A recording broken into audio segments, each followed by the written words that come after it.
Okay.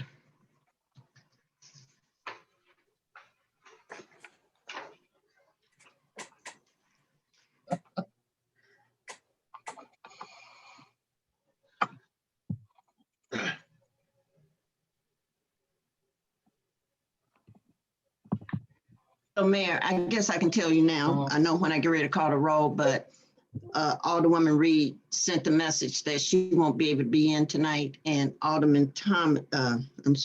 James Carroll sent the message that he's got to work and he's not quite sure how long it's going to be, so he might be late. Okay. Okay. Well, it's 7:30 according to my timepiece. And welcome everyone for being on the Zoom meeting tonight. And I trust everyone has had a great day. At this time, we will call the meeting to order. Madam Clerk, will you call the roll, please?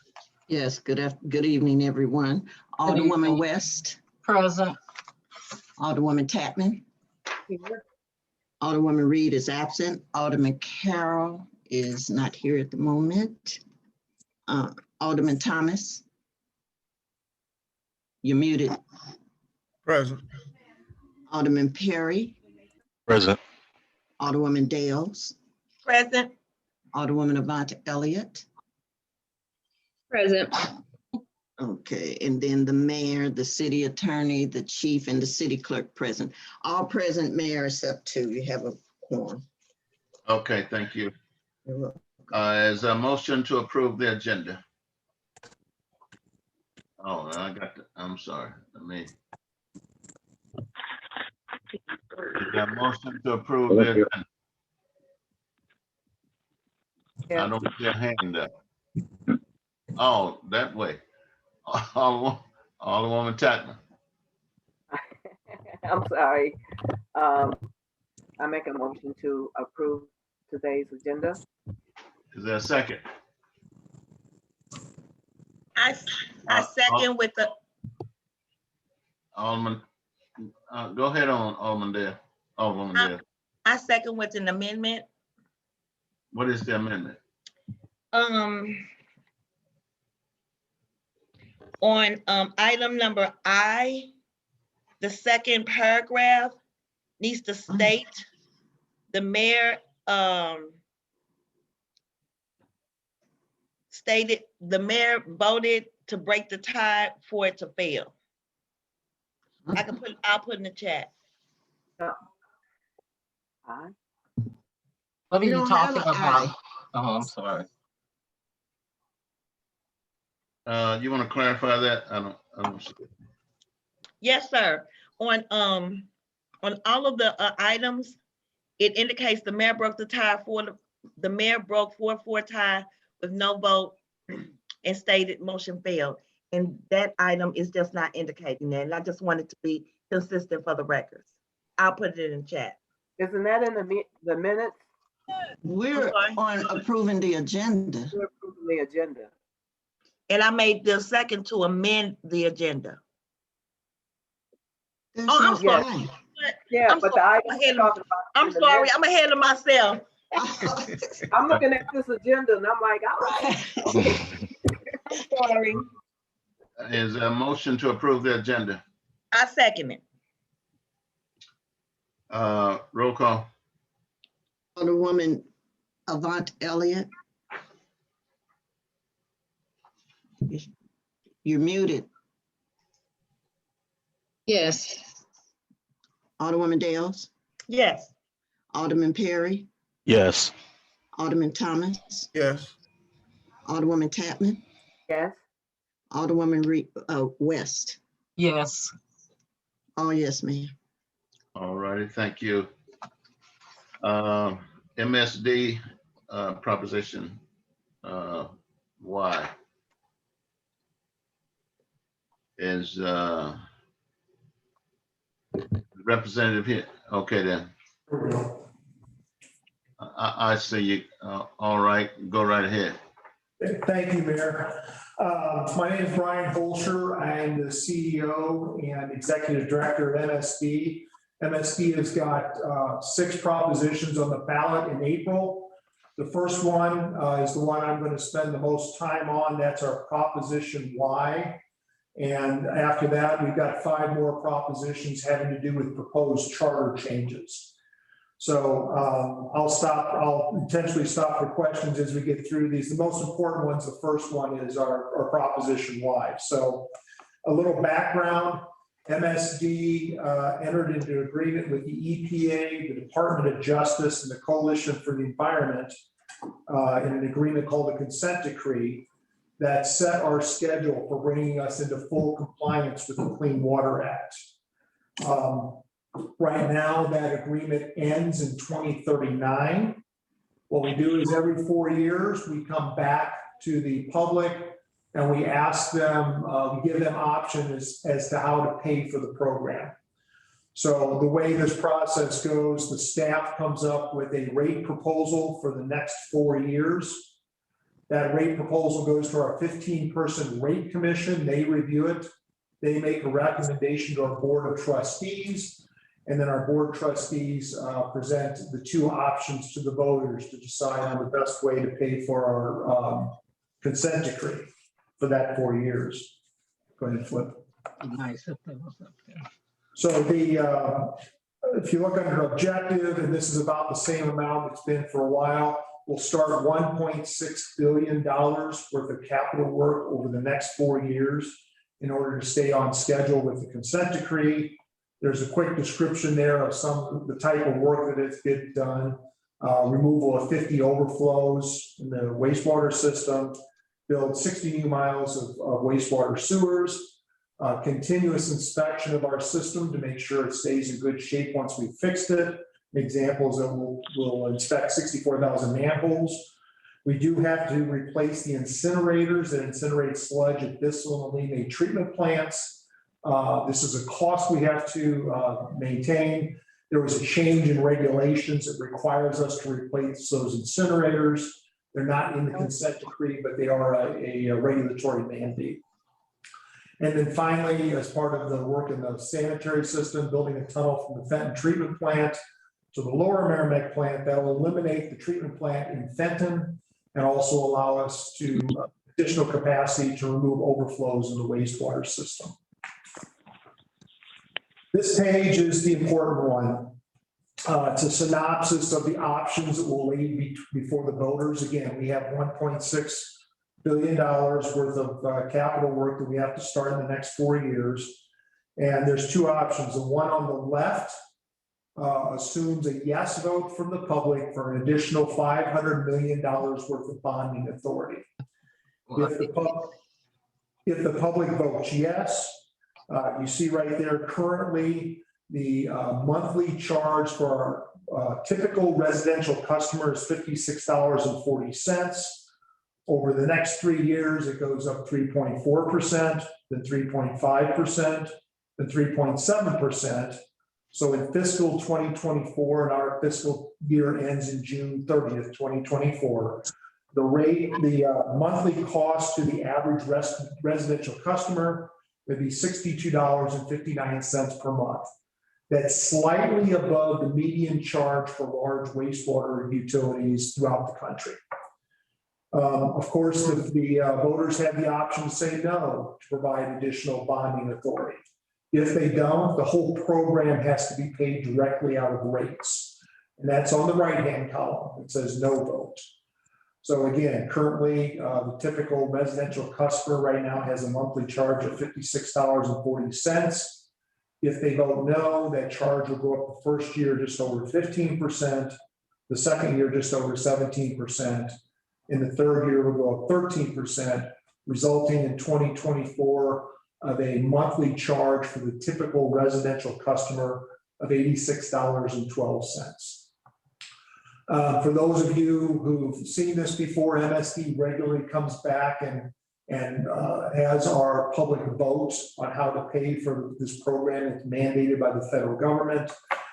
This looks somewhat familiar, hopefully. The only big change is on the left-hand chart. In the past, we've had increases upwards of double digits, 10% or more. do some cost saving measures we got for this 4 years. We're finally starting to flatten out. The increases with bonding in this case is just a little over 3%. So I think what I'd like to do, Mayor, if it's okay, is just open for any questions anybody might have at this point. Are there any questions from board members or at this time? I can't see you, so go ahead and see here. You know, drop that. I can drop it for you. You want us to drop the screen, sir, so you can search for questions? No, I can see now. I can Okay. see with anybody. I don't see any hand up. Okay. Elise Dale's hand is up. Whose hands up? Elise Dale's. and Dinah. Okay then. Elise, go ahead. Okay, Mr. Bryan, I really don't have any questions, but I am asking my citizens to support it. The reason for that is people can stay on budget because once their bills rise, it just takes them out of budget versus their increases that they may be receiving from their income. So I just wanted to let you know that I'm asking people to support it so we can keep our bills kind of in line with our budgets. Appreciate that. Alderman Chapman. Yes, could you share what's the debt ratio if with the bond? So, The debt rate percentage, because that's not on the chart. right, our debt ratio oh man, am I going to get this right? Our debt ratio, you know what? Let us forward the information. I will let you know by our, it is sufficient to maintain a AAA bond rating. I think what we need to do is we will forward that information after this presentation. I don't have it off the top of my head and I don't want to give the wrong numbers. Okay, because that, well, as you know, that's important. I work with bonds and I didn't see it on the chart, so that's why So it is in our rate proposal and it's in some other documents, and people usually don't ask that detailed a question. We'll forward it to you. I will let you know our debt coverage right now is sufficient to maintain a AAA bond rating. It results in some pretty good rates. We go either through the state, we can get less than 1% bond loans. We went out on the market in December and we came our lowest rate ever. We sold $120 million worth of bonds at 2.75%. So our coverage is very good. We look to maintain our AAA bond rating. But we will forward the details to you. Thank you. Thank you. You got that right? Yeah. Okay. It's happening. All right, seeing no other hands. Mr. Bryant, is there any final comment you want to make? So I'm going to spend just a little bit of time. There's 5 more things that are our plan amendments. I'm just going to give you the highlights of those. We sent you, or we will be sending you information exactly what the ballot language is. So every 10 years by charter, we're required to review our charter. We do this with a group of 12 individuals who are Charter Change Commission. Again, staff has some changes they recommend. The Charter Change Commission looks at our recommendations, plus they add some.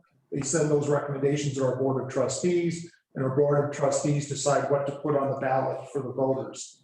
They're grouped into 5 propositions, and I'll spend just some brief time on this. Proposition 1 is kind of the catch-all, just updating language and updating certain provisions to make sure where necessary we match state law.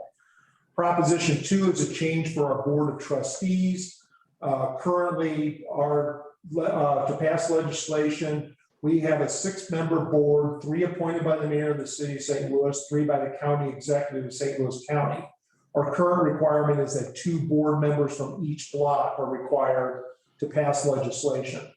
We run into occasions where from one block spot is empty and another person doesn't have the ability to vote because of conflict of interest, even though they support the legislation. This rule gives the board, by unanimous consent, the ability to just make 4 yes votes from either block to pass legislation. Proposition 3 clarifies some things with our rate commissions, clarifies how they participate. Length of the proceedings used to be 100, there's currently 120 days with 45-day possible extension. Because we've always used the extension, the rate commission asked to just make the term 165 days to review a rate proposal. And then some modification they ask for the factors they use in evaluating a rate proposal.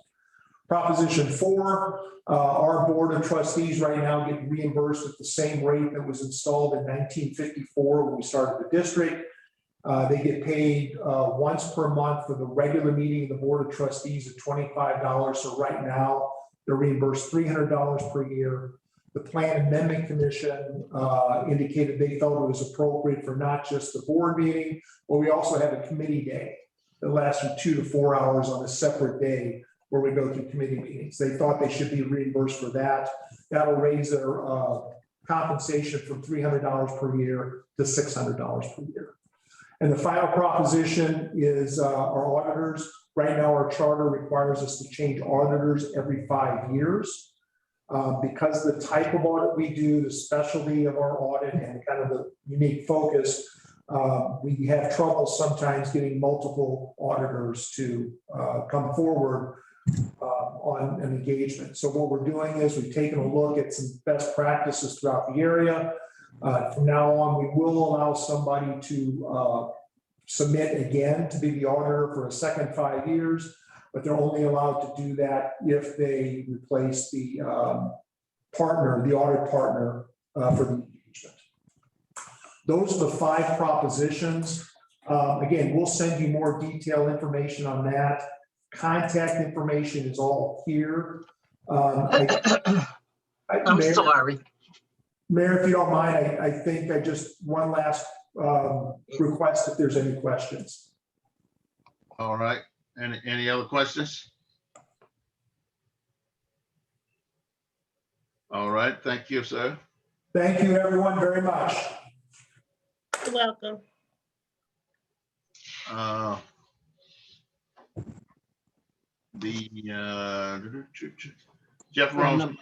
Jeff Ross appointment to street department foreman.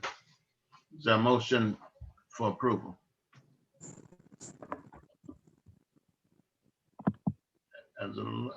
You muted, Alderwoman Dales. Yeah, several of you are muted. Is that Okay, I'm sorry, I don't have that on my agenda, but I'll make the motion, I'll put it in the What? chat. I don't. I mean, I know you sent it to me, but that's not what I have printed out. Oh, that's the second, okay. I'll make the motion to appoint Jeff Ross as the, is it supervisor or street department foreman? street department foreman, and I'll put it in the chat. Is there a second? All right, Alderman Thomas. You're muted, but I see your hand. Yes, sir. I second. I see your hand. It's been moved and properly second that Jeff Ross would be appointed to street department foreman. Are you ready to vote? You have to call for the We're on question. the question. Alderwoman Elliott. Yes, I emailed and asked Fran if there was a resume and none was provided for this position. So what am I? Well, the position was posted and Jeff Ross is serving in that capacity already. We haven't voted. And no other resumes came in before the post was removed. I was saying that we didn't get his resume. So we've gotten the resumes of everyone that we have voted for in a director seat and asked them questions, but I was told that it was no resume that was. So he did not apply an interview based on the communication. Yeah, I interviewed him. Does he have a resume on file, Madam Clerk? I would have to check. He's been employed for a very long time, so I'll check his file to see if there's a resume in there. He's the guy for the job. I mean, no one has applied, and so Yeah, he's no been one. doing it. He's been doing the job and doing a good job at it. And so I understand that. I'm just referencing compliance. So if he didn't fill out an application for this particular job, that's the only thing that I'm speaking to is this specific job only. For compliance purposes, because we are a government entity and we have to still follow personnel policies and practices. Alderwoman Dales. He's, okay. Jeff is already an employee. Personnel rules, he applied for within. He has already been the employee. And as the city administrator, which is the mayor, it really doesn't come to the board. The mayor chooses who to hire. So therefore, he made the in-house decision for Jeff Ross, who is currently doing the job and has been doing the job. So I think we are in compliance.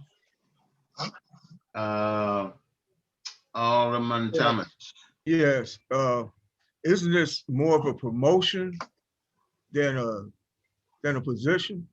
Yeah. Wasn't he working up under the other person? I'm just trying to get clarity on it. He was. Okay, all right. I'm good with that. All righty then. Any other questions or concerns? Is there a motion? Did we have a motion already? Yes, you have a motion and a second, Mayor. Call the roll. Okay. Alderwoman Dales? You're muted, Dales. Yes, yes. Okay. Okay, thank you. Alderwoman Avant Elliott? You're muted. Abstain. Okay. Alderman Perry? Yes. Alderwoman West? Yes. Alderman Thomas? Yes, Alderwoman Tapman? Yes. 1, 2, 3, 4, 5 yes and 1 abstain, Mayor. All right, motion carries. And if I can, a few moments, you all, I have an emergency. I might have to jump off for a minute. Okay, Okay, okay. all right. Presentation of unapproved minutes.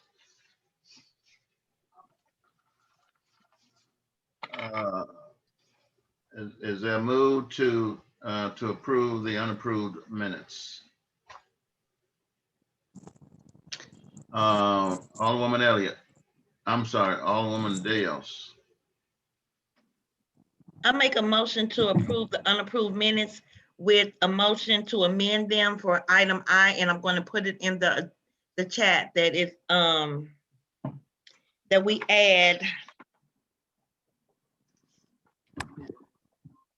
Mayor broke the 4-4 tie with a no vote and stated motion failed, and I'll add it in the chat.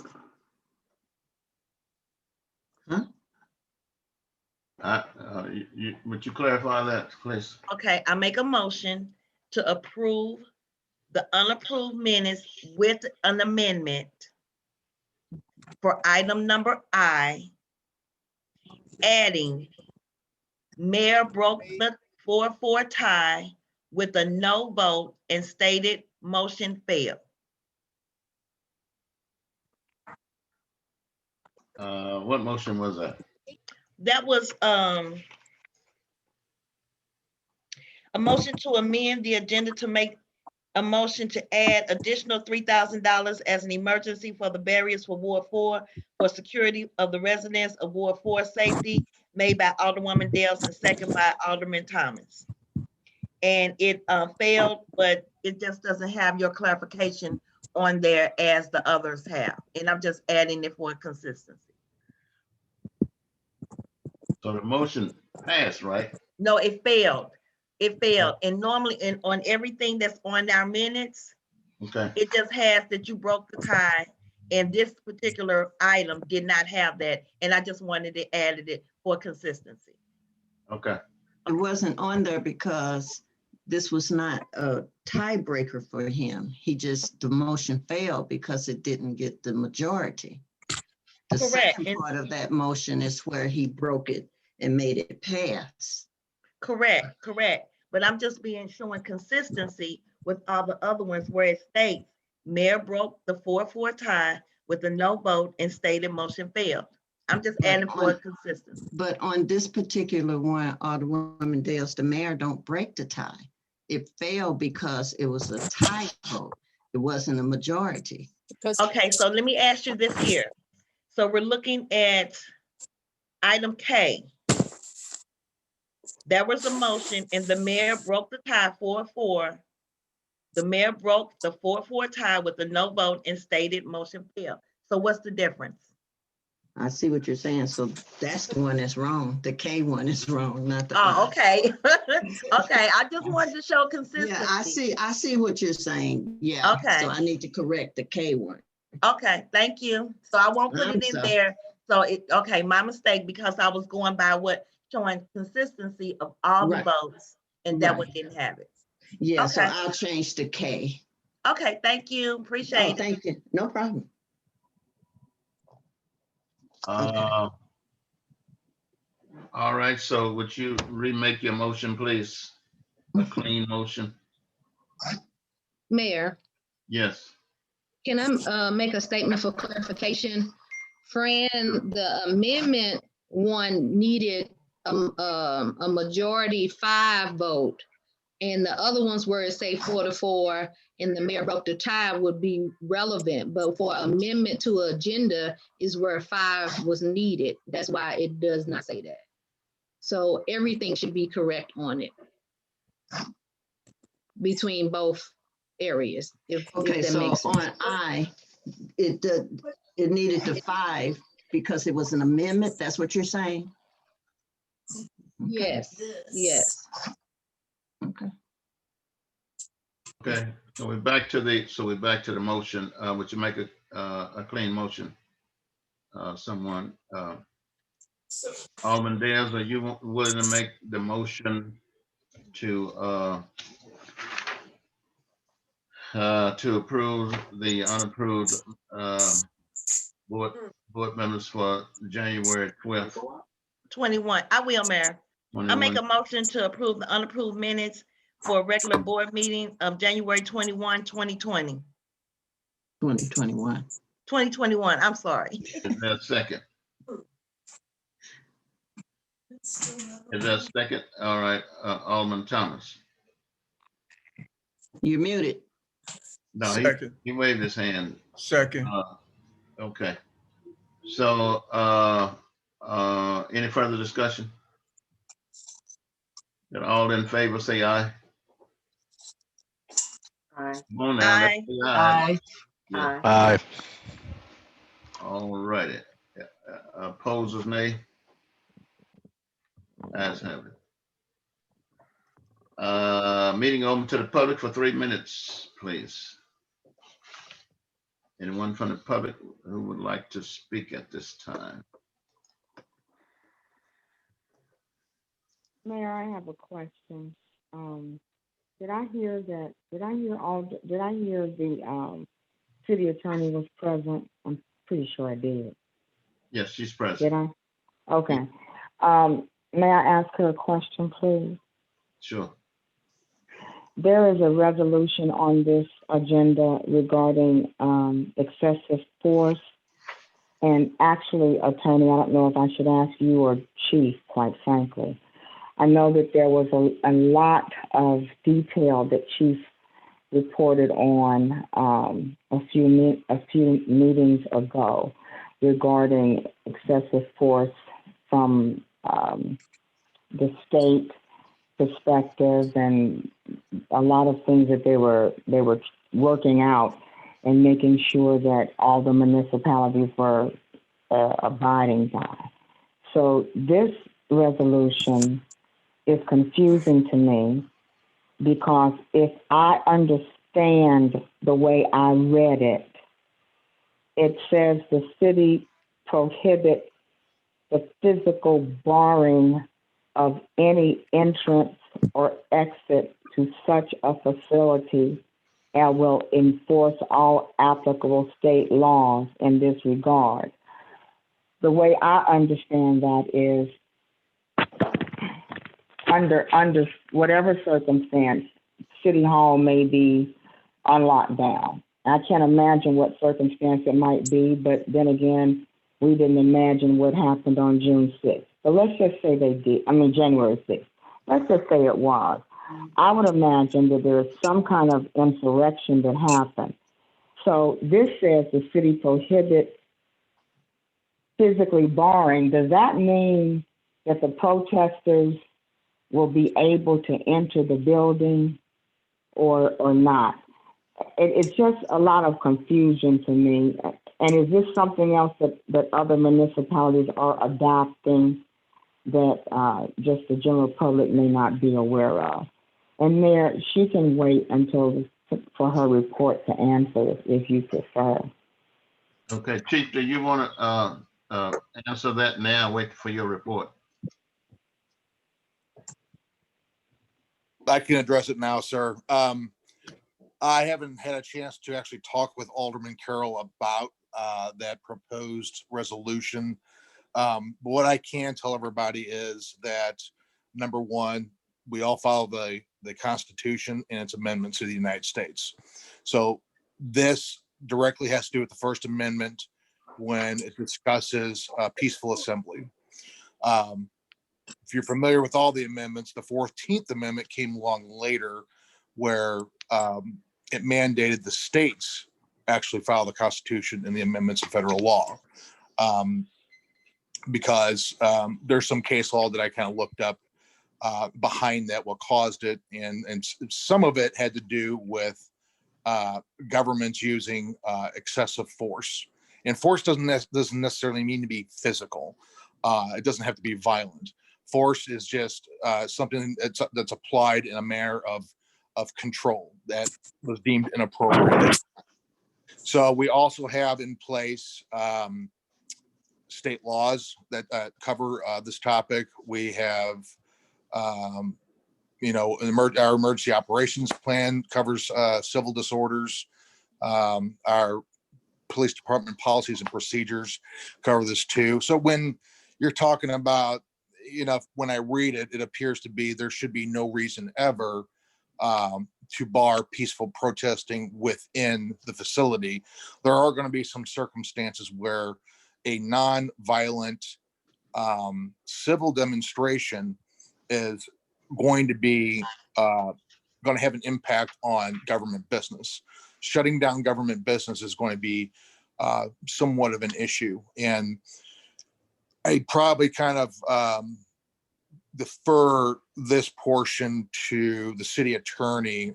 She could probably explain a little bit more about the narrowness of, barring access if city operations get extremely disrupted.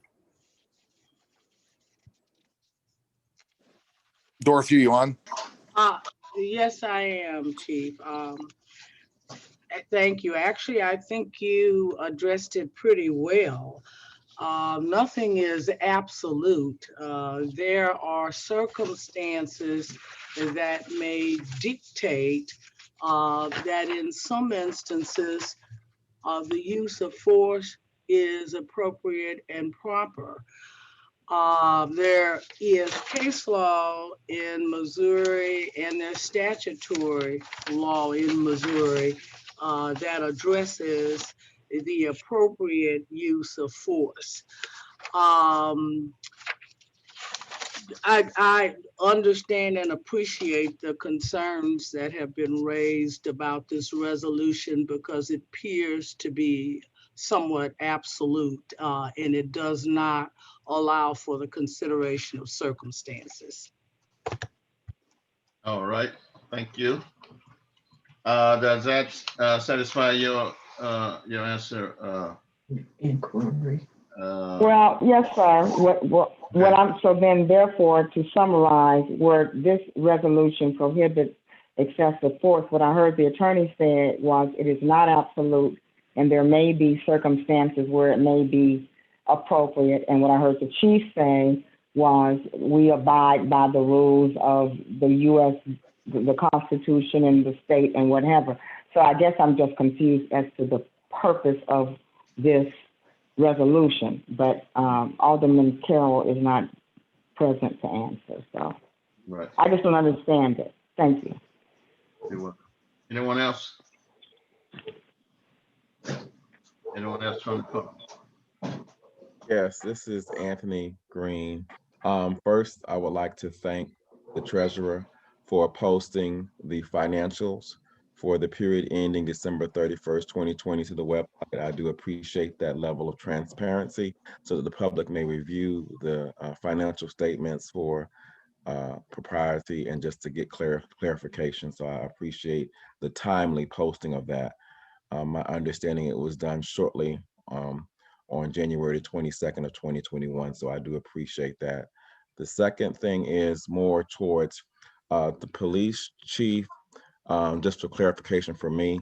I would like to know specifically what is, Bell Fountain neighbor's position on vehicles that are driving in or about Bell Fountain neighbors, jurisdiction with absolutely no tags. I want to be clear about this. I'm not talking about we don't have a tag and there's some white description on the back window. I'm talking about cars that are coming through our neighborhoods with absolutely no out-of-state tag, no in-state tag, no Illinois tag, no temporary tag, and they're coming through. What is Bell Fountain's position on dispositioning individuals found driving that way?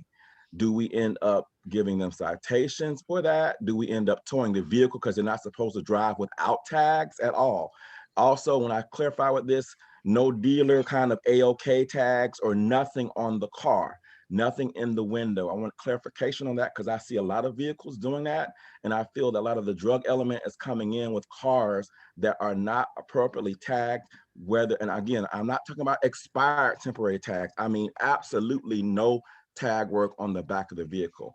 I've seen at least one instance where it's not Bell Fountain, where the county police officer pulled over a car, a Chevy Malibu that way, and the vehicle drove back off.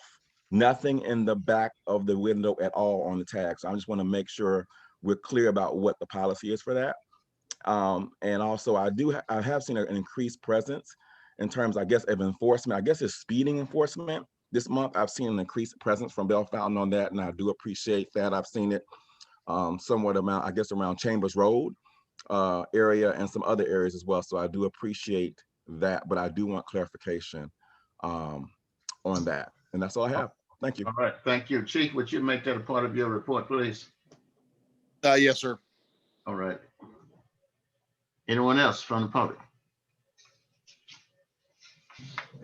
Seeing none, we will bring it back to the board. Commission and board reports, Public Safety Committee. No one here from Public Safety. Youth Commission. Good afternoon, good evening, everyone. The Youth Commission met January the 18th, 2021. There was 4, including myself, who were present. We met for the very first time by way of Zoom, and it will be our chosen way to meet. We discussed several different things, which were storage of prizes and gifts, new members, up and coming events, and the budget for 2021, which was distributed after the meeting. The new person that we discussed was Alderman James Thomas, which the board welcomed. We also discussed changing the bike rodeo to be a bike safety check and helmet giveaway for the Youth Commission. We will be having the Hoops Madness, which will probably be canceled. Right now it's being advertised as to be determined. It will be canceled. It was March 13th, or it's scheduled for March 13th. It will be canceled due to COVID. The bike rodeo, which is now going to be the bike check and helmet giveaway, is March 15th, and we have a rain out date of, May 15th. And May 22nd will be the rain out date. Times are normally from 10 a.m. to 1 p.m. We are still in process of making sure that time will work for the young lady that does the bike safety checks. And that's it. Do we have any questions, or anyone has any questions or comments they would like to ask? Any questions from the board? Thank you so much, Mayor. You're welcome. I had a Thank you. question. Okay, Yes, ma'am. What's the total amount of members to date that you have? There are there's 6 of us, and then Alderman James Thomas. No, just the members. It's only It's 6 6. people. Okay. Yeah. And your total should be what, 8 or 7? Yes. Should be 8. Okay. So do we have any vacancies? Yes, we do. We had one young lady, but I haven't heard back from her. Okay. And I received this information from the city clerk. And I also had been keeping in contact with her as well. And she just never attended. Okay. The person that was appointed last year. She was, well, yes, 2020. Okay. Yes. Okay. So, and then we only got 1 vacancy, like official vacancy then? We would have 2, because again, the rule for us is if you miss 3 meetings and you do not attend any of the events, then you basically gave up your seat. I have not spoken with the young lady to find out what's going on with her. She was having some personal issues, and they were some serious personal issues. So once I find out, I will definitely let the board know, but I would assume that it's 2 vacancies. Okay, so the mayor could bring back to the board a recommendation for us to remove, and it'll be a majority vote because we don't have any special parameters in our ordinance that speaks to attendance and stuff like that. So, but if you want to make a recommendation to him, he can put it on the agenda and we can vote to make that an official vacancy, just so you know. All right, thank you so much. No problem, thank you. Any other questions? Thank you, Mayor. Yes, let me ask you this. If, when you talk about the bike rodeo, Yes, sir. would you guys or someone be able to receive used bicycles that, got a flat tire and dusty and stuff like that? We will collect used bikes and things like that. We have a young lady who comes by and she does the bike safety checks.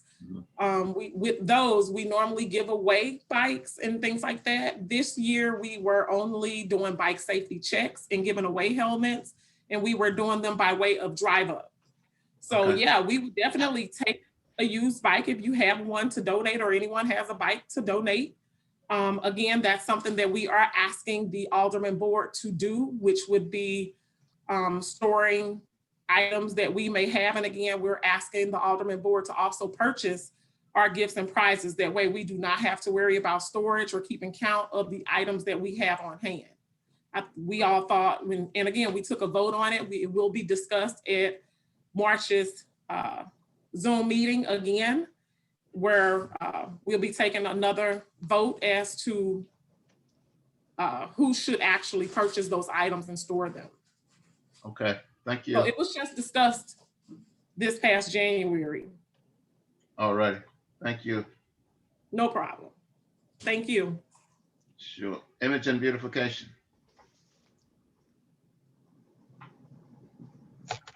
Park and Recreation Board. Yes, Jimmy Karinchik here, the Parks and Recreation Director. So at our last meeting, we talked about some membership changes. So I'm looking to add an all facility pass to our membership structure, which currently charge individuals at separate areas. So when an individual comes to purchase a membership, they have to buy the gym separate, they have to buy the pool separate, the weight room separate. So I'm just looking to include an all facility membership to kind of ease up on communication when we're trying to describe our membership structure to patrons that are new to our facility. I'll be presenting the fee structure change at the park board at our next meeting on Tuesday, February 16th at 7 p.m. We discussed some part-time staff for the seasonal staff. So currently we have 27 out of 37 part-timers that are below minimum wage. So I put together a proposal to hopefully bring those up to 1030, which is the current minimum wage for Missouri.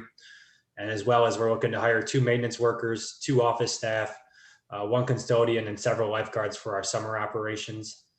Our park reservations, we are now currently taking reservations starting for April 10th throughout the whole summer into the fall. We have a pool maintenance contract right now with Westport Pools that oversees the startup and closing of our outdoor pool and all chemical necessaries. I went out to bid on those and reached out to Westport Pools to get an updated quote, Capri Pools, and then Bi-State. Currently, we're paying about $16,000 a year for our chemicals and then the startup of the and closing of the outdoor pool. So I'm hoping with going out to bid, get some quotes, we'll get a cheaper rate this year on that. The gym truss, Haneke Engineering is currently still putting together their proposal to fix the one truss that is sagging and creating issues with our roof. And so they should be finishing that up hopefully within the next week. He's working with a welder company right now that is putting together a quote. So when he's finished up his proposal, that we will actually have some figures and numbers on how much that'll cost to fix that truss. And then we'll go out to get 2 more quotes after that. So we're hoping to have that. I've been speaking with Clayton and then Tom from Haneke Engineering to hopefully have that within the next week. For programming, we're looking to add various options for the summer programming. We're hoping to be able to offer swim lessons, swim team at the outdoor pool, and various special events. I'd like to add some splish splash parties, birthday parties at the outdoor pool this year to add some revenue. And if we can get the pool up and going this year at the outdoor pool, that would be fantastic. That's about it. Anyone have any questions? Any questions? Thank you for your report. Thanks. Street Department. Can you hear me? Can hear you now. Okay. Just a little bit about the street department. When the weather permits, we've been out tar sealing the roads throughout the city, along with filling the potholes. We've also been repairing and replacing street signs. So if you notice an eyesore as you're out and about, please don't hesitate to give the city a call and let us know so we can get that handled as well. The MSD project is steady along Coburg lands. They are now between the Kilgore and Comet area. February 1st, MSD started its sanitary sewer improvement project in the 600 block of Gleason. The storage container for administration was delivered and secured. It is located in the street department yard. And these winter months, we've been doing maintenance on all of our equipment, so it's ready to go for spring and summer months.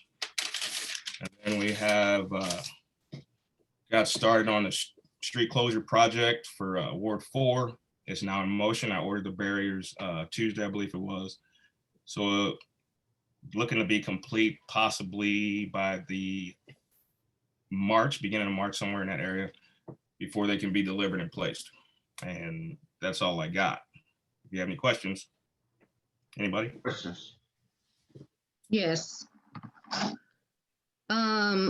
What company are you using for the barriers? The board had not approved the company. I was just curious. Oh, it was KMP Precast. And I talked to them doing the research. It was under my understanding that the money was there and approved. The 3 bids had been in.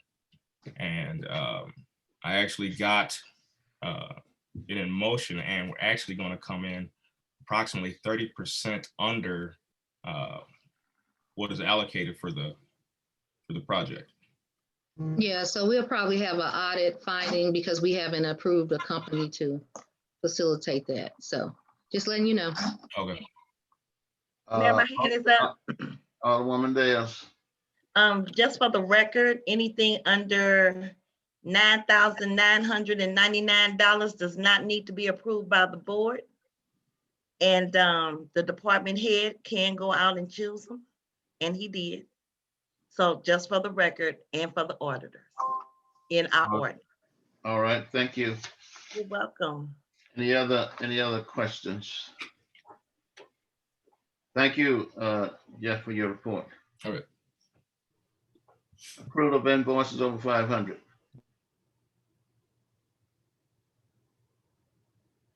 Alderwoman Elliott, your hand is up. You're muted. Alderman Thomas, unmute yourself, brother.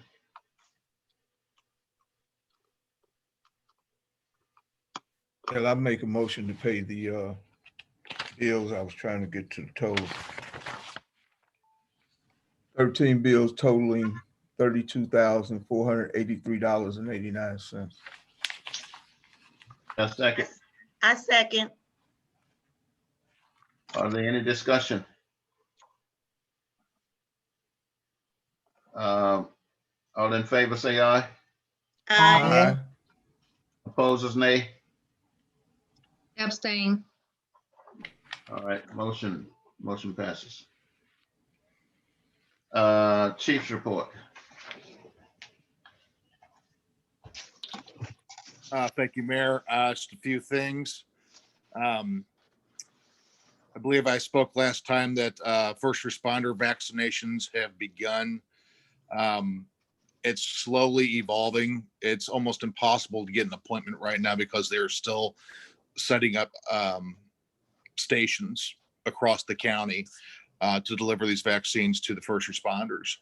However, the state, under their emergency rule, has changed the workers' compensation guidelines starting February 1st, and it goes all the way through the end of July.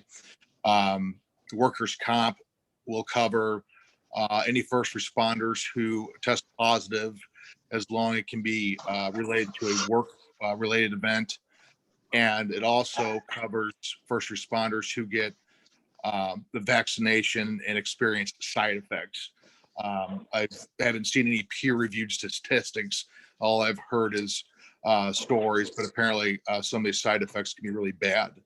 I started working with the city attorney. We've taken the first few steps toward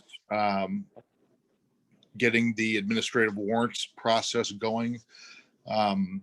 That's it's section 18-13 in the ordinance that would allow the city to abate a lot of these problems that are on private property when it comes to nuisances, health and sanitation, and property maintenance. Our liability and risk insurance company, which is MIRMA, every year in the beginning of the year, they come out January, February, and they actually audit us. So they just came out on Tuesday, and this audit includes each department. And it's basically what they're doing is they're auditing our proof of compliance. Are we doing what we need to be doing to lower risk? And the reason I mention that is because passing this is important. If we didn't pass, there would be a debit, and it would have cost the city somewhere between $25,000 and $30,000 if we had failed. Talking about crime, first I'll address Mr. Green's concerns. Yes, vehicles that do not have properly displayed plates, tags, temps, what have you, is considered generally a non-moving violation, so it is a crime. With all other factors aside, it's a crime. However, I am completely aware of the widespread problem that poses. We do stop vehicles for that. There is no standing order on how this particular issue is handled. The merits of the traffic stop itself are based on what the officer does. So, for example, officer may stop a car that has no plates or temp tags, but they just bought the car 2 days ago. Officer may stop a car, person's owned it for 6 months. That's a little bit different. So we do take appropriate action, but it doesn't, a non-moving violation doesn't prevent somebody from driving the car, even though they shouldn't be. I don't know if everybody saw the press release yesterday from Tim Lomar. He is the St. Charles County prosecutor, and he publicly came out, and they're doing basically a vehicle crimes crackdown. He's asking for higher bonds, higher fines, more jail time, because the level of break-ins, thefts, carjackings, and such have gotten really bad. We are going to approach our St. Louis County prosecuting attorney and ask for something similar. We recognize that there's a huge problem with that. And even with that said, we also, and this is nothing new, I just don't talk about it very often, we have a lot of motorists that will not stop for the police. And most times when we try to make traffic stops, they're based on a traffic violation, which if they don't stop for the police, we cannot chase them because the seriousness of the crime will not rise to the level to put the public at risk. So we'll be moving forward with that and hopefully maybe get the St. Louis County prosecutor to institute some special rules because to deter crime, the consequence of committing the crime has to rise to the level of that. And right now, the consequences are too low. It's not deterring anybody from a lot of people from doing these types of activities. And that's my report, Mayor. Thank you. Any questions?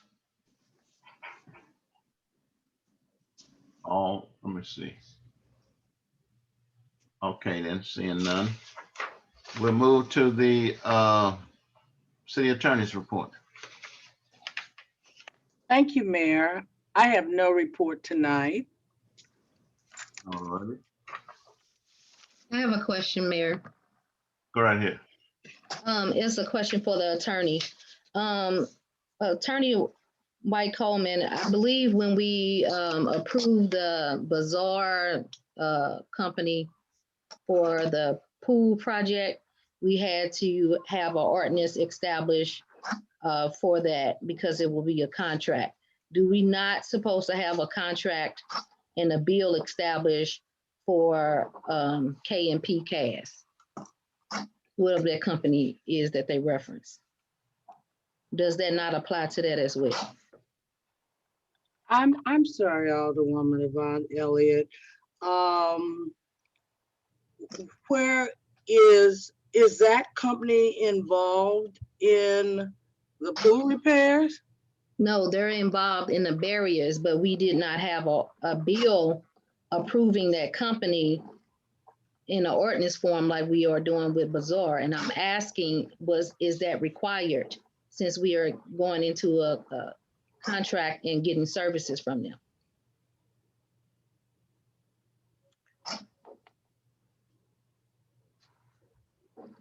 I think I need to take a look at that. The amount based on the communications that I saw was such that it was below the requirement for bidding. I am not sure if the department head has the authority to execute the contract under those circumstances. And I need to take a look at that. Okay. And I will do so. Thank you. You're welcome. All right, any other questions? All right, then we'll move forward to no unfinished business. New business, bill number 2607. Yes, thank you, Mayor. And what I'm saying may not match what I typed because I typed that in at the very beginning of the meeting. So I move for the first and second reading of bill number 2607.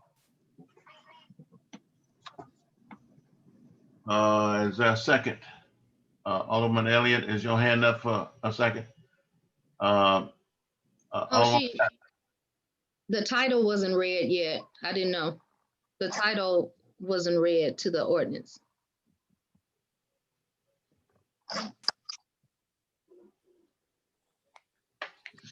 Alderwoman West, are you prepared to do that?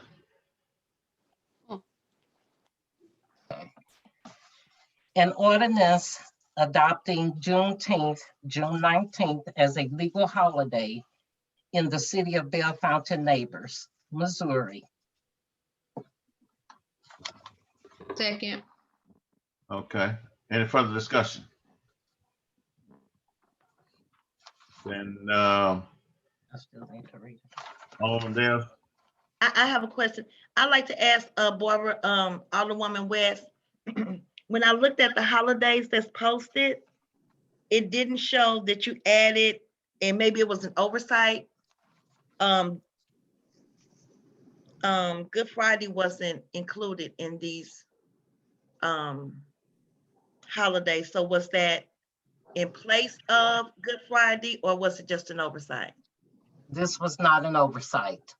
I eliminated Good Friday because the city already gets 11 holidays. We're a small city. Okay, thank you. You're welcome. any other questions? It's been moved and properly second. Yeah, Alderwoman, Alderwoman Statman, did you have your hand up? No, that's okay. I got the clarification I needed. Okay, then. So, call the roll, my dear, for the vote. Alderwoman West, Yes. Alderwoman, I'm sorry, Alderwoman Chapman, Yes. Alderman Carroll. Yes. Did you just come in, Carol, so I can note it? Yes. No, I said, did you just come in so I can put it on my minutes? Yes. Okay, thank you. Alderman Thomas, No. Alderman Perry, No. Alderwoman Dales, No, Alderwoman Avant Elliott. Yes. 2, 3, 4 yes, and 3 no, Mayor. Okay, does that pass with a simple majority? That was for the reading, wasn't it? I thought That was for the reading. That's for the reading. We haven't voted on to pass. That's for the reading. Okay, then.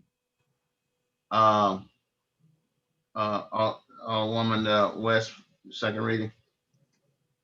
Ordinance adopting Juneteenth, June 19th as a legal holiday in the city of Belle Fountain Neighbors, Missouri, and amending section 2-35 of Division 1 of Article 3 of Chapter 2 of the Code of Ordinances of the city of Belle Fountain Neighbors, Missouri, to include Juneteenth Day among official holidays in the city.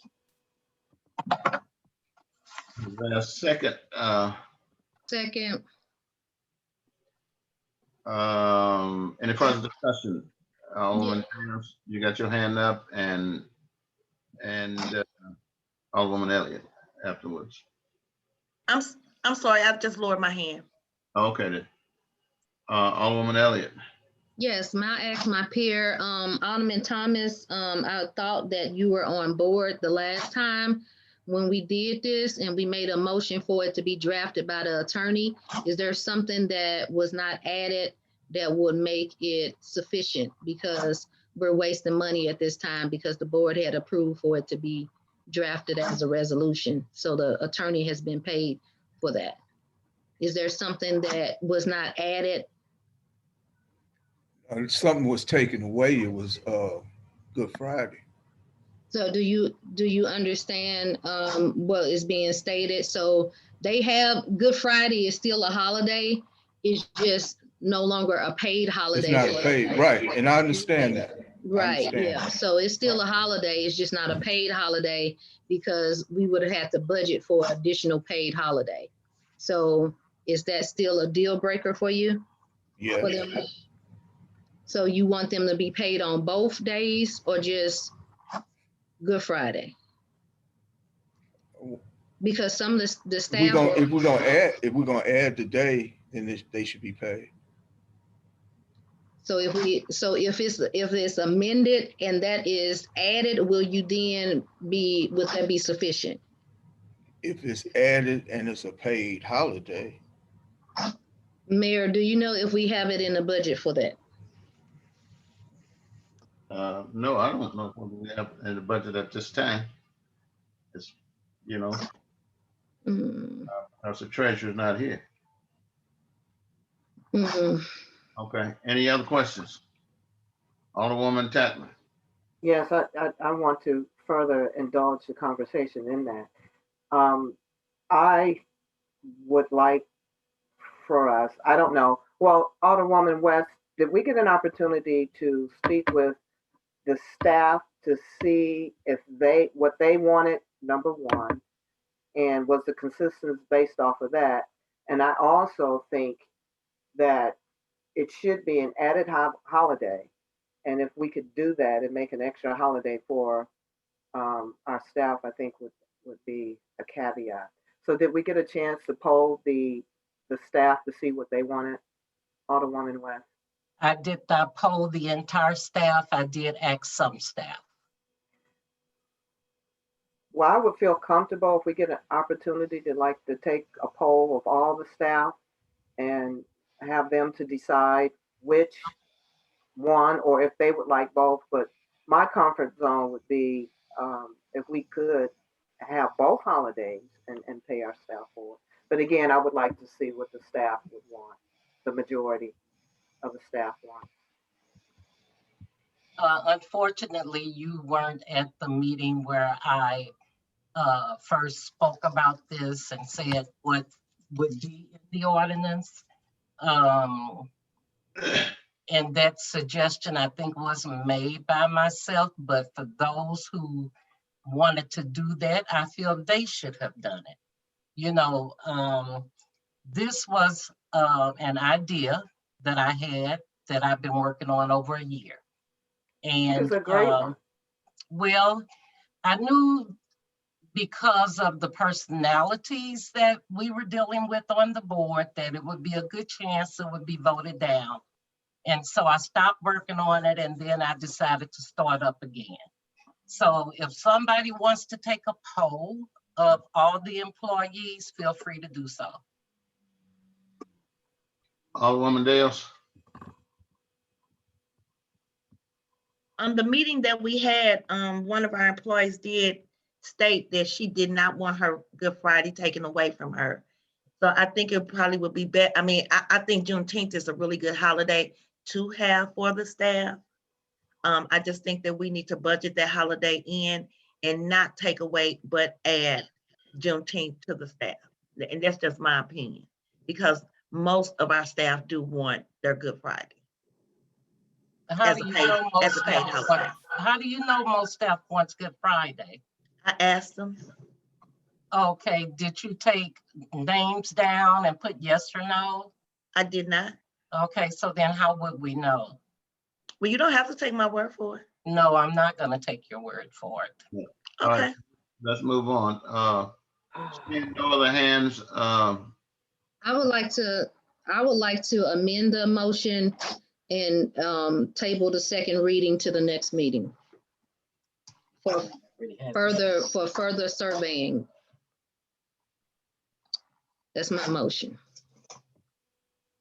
Since if that's what the board wants to do before they pass it, then I feel like that is more cost effective than to have agreed to do it and we had the attorney to draft it off of the approval of the board.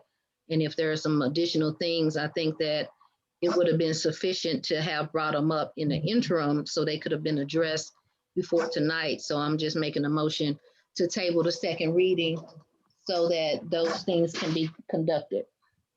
Alderwoman Tatman. Yeah, thank you, Alderwoman Elliott. I was going to ask that because I wasn't present at the meeting. So are you stating that when it was presented, or I'm sorry, Alderwoman West, because you did it, when it was presented, was it stated at that time that one holiday was going to replace the other and we voted in the affirmative? Yes, it was stated at that time. However, Alderman Thomas and Alderwoman Dales did express their desire to have it added as an additional holiday. Okay. I never did agree on that because we're a small city. we're a very small city. The state only gets 12 holidays a year. We're getting 11 holidays. They have vacation. They get comp time that I think they should not be getting. And so I had to take that into consideration. We're paying for stuff, namely the barriers, where we have no idea where the money is coming from. So, you know, those were some of my concerns when I decided to leave it at 11 holidays instead of adding it to make it 12. But the 12 would make us the same as the state, correct? Because the state gets 12. The state gets 12. Thank you. You're welcome. All right, seeing no other hands up, call the roll. I know you. Well, I had sorry. amended. I'm sorry. Okay. You put a motion on the floor, but there was no second. So let's Because move on with the vote. It was a discussion that interjected that should have happened after the second. So we will be on this on the We're second not now. gonna discuss this all night. We've had a lengthy discussion on this. You put a motion on the floor to amend the motion, and there was no second to it. So let's move forward with the vote as the motion was stated by our by Alderwoman West. Mayor, Yes. I'm sorry. That was my fault. I wanted to get clarification from Alderwoman West before Alderwoman Elliott, and you know, before she went on, because I wanted to make sure. If it's okay, Mr. Chair, could we table it and give a chance for us to do a proper poll from the staff? Is that okay? So you'll just be seconding and he'll just be doing a vote on that. Excuse me. Alderwoman West, is that what you want to do? Table it? That's not my call. Someone made a motion, so if it's moved and properly seconded, then it has to be voted on. It's not what I want. Then let's vote. Call the roll. Mr. Mayor? Yes. I'm sorry for the interruption. I don't have the information in front of me, but I believe the holidays are listed inside of the collective bargaining agreement between the city and the police labor force.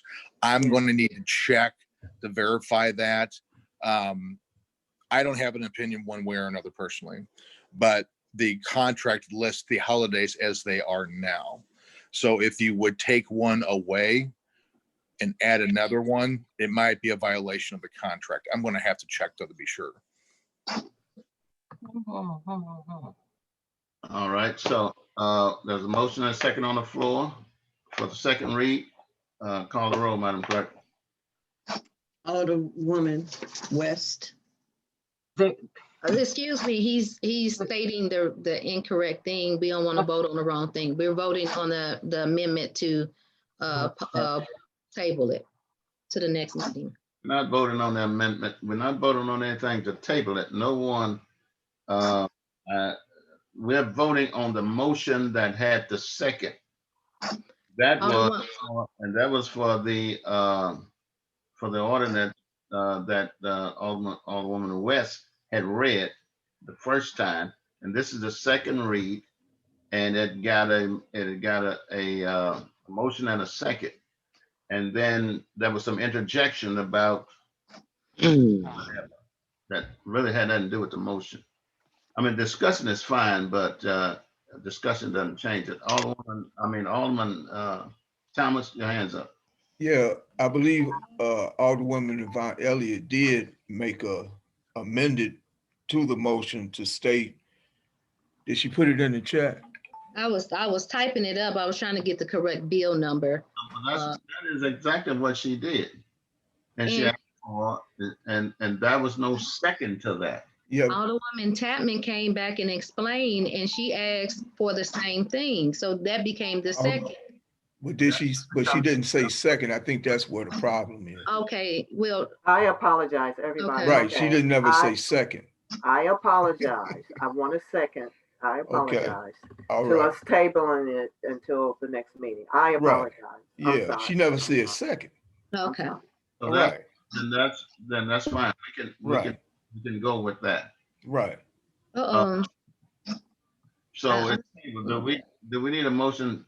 Now we're ready to vote. We're ready to vote. I'm sorry.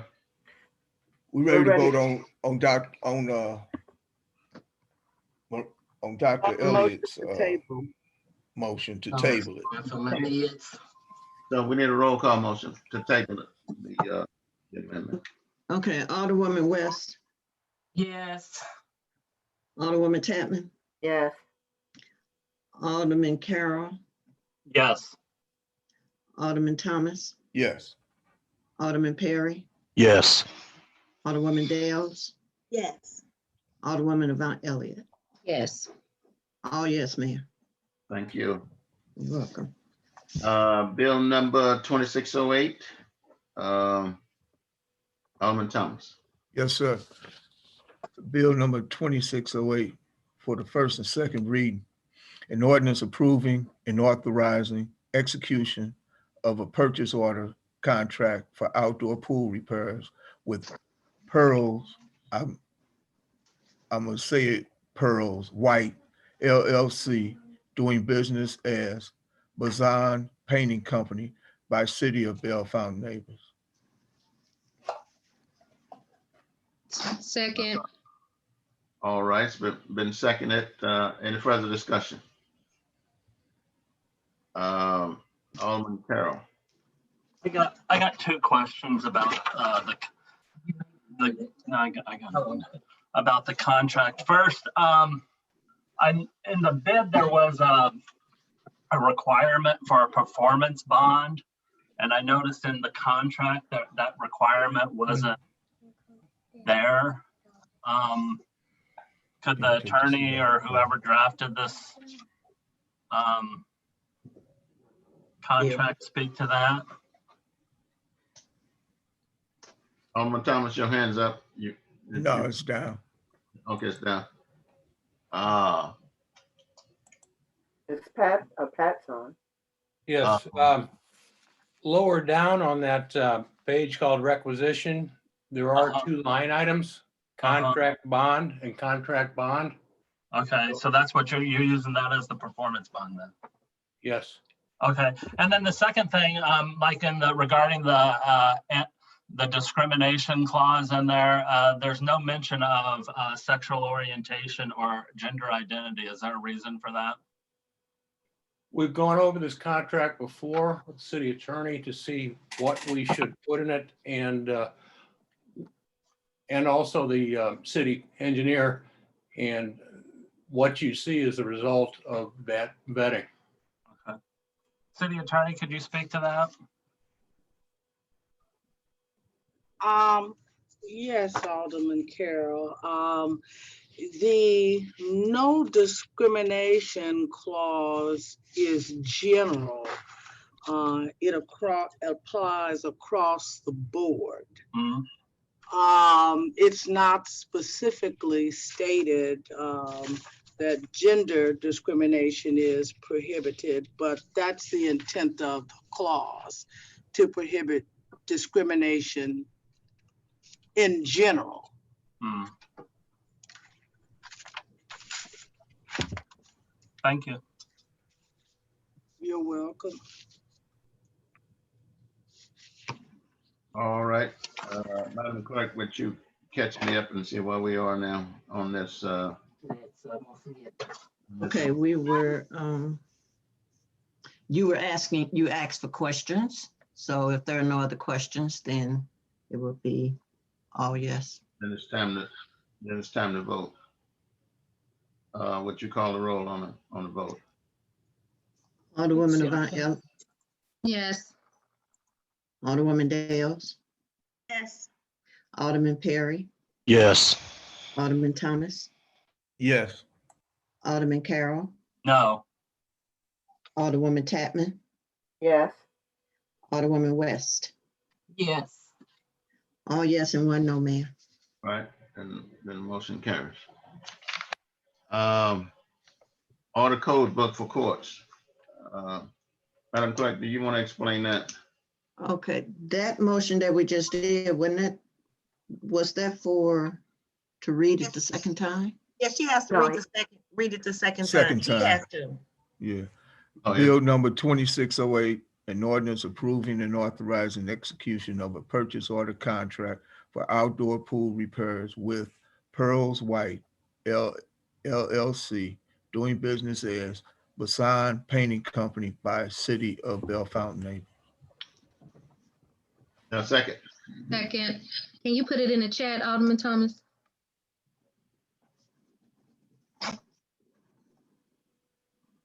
Okay.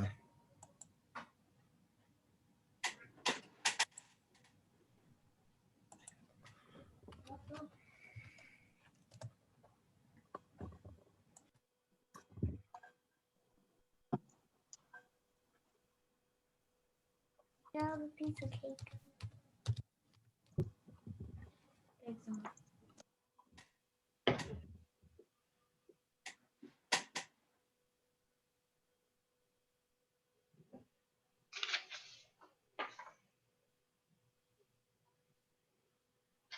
All right, you got it in there? Chat.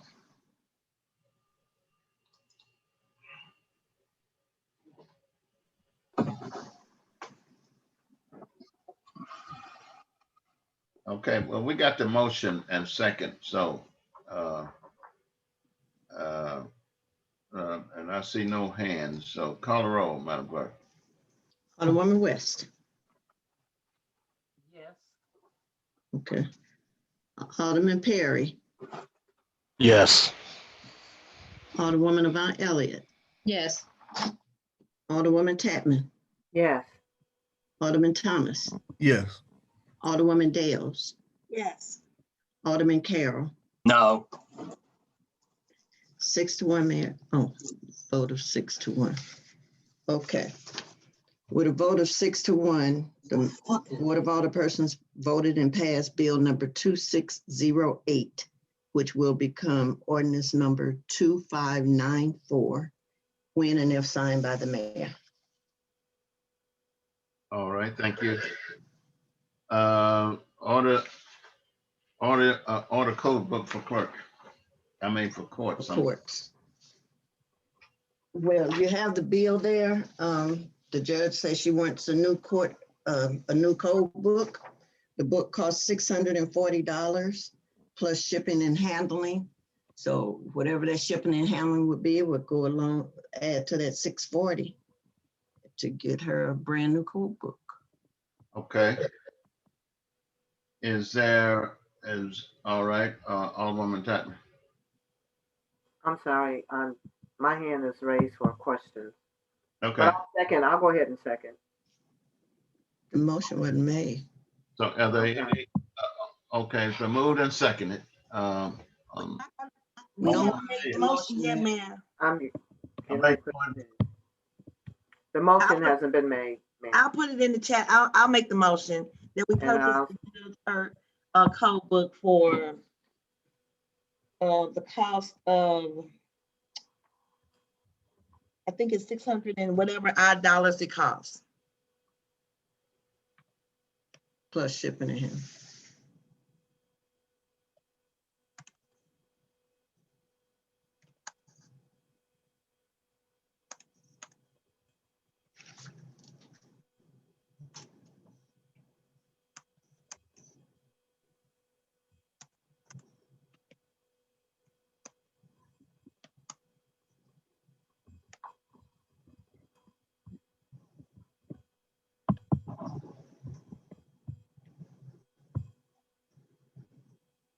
Okay, motion to purchase code book for Judge Judy Draper.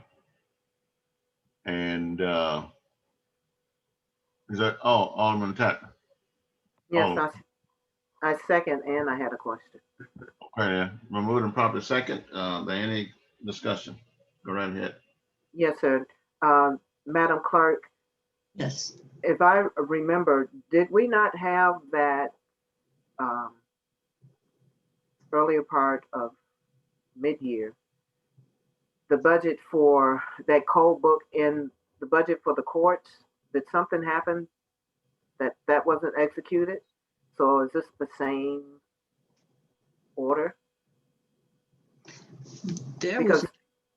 There was never a book ordered. She was using the one that's there, but now she wants a brand new one. So no, a book was never ordered. Would you say why she wants a new one? I'm sorry, Mayor. Would you say why she wants a new one? Oh, I don't know. She just want a new one. You want a new one because that one is not updated.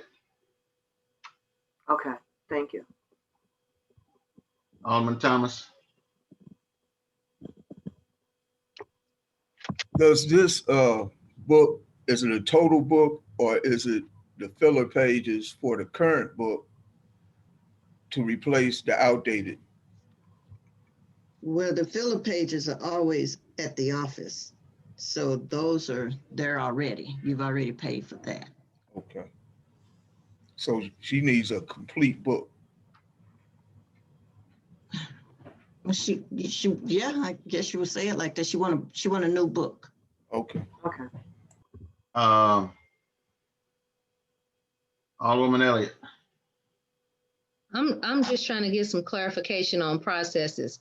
When we pay over 500s, we're getting invoices that we are approving to be paid after the order has been made. But then when it comes to the courts, we're approving for it to be purchased versus it being on the over 500s. So I'm not understanding why it's not being executed the same way you would normally do some of the other over 500s that get on the over 500 and we're just paying it. I'm not understanding why she's coming to the board for that versus the normal process. I'm just trying to get clarification. What's the normal process? We get over 500s with invoices on there that we are approving. So that means that they either have already been ordered or in the process of being ordered and we're waiting to cut the check. But everything that she's asking for is coming to the board before it's done, as if we're giving permission for it to be done versus you being the purchasing director and just bringing us the item on the over 500s.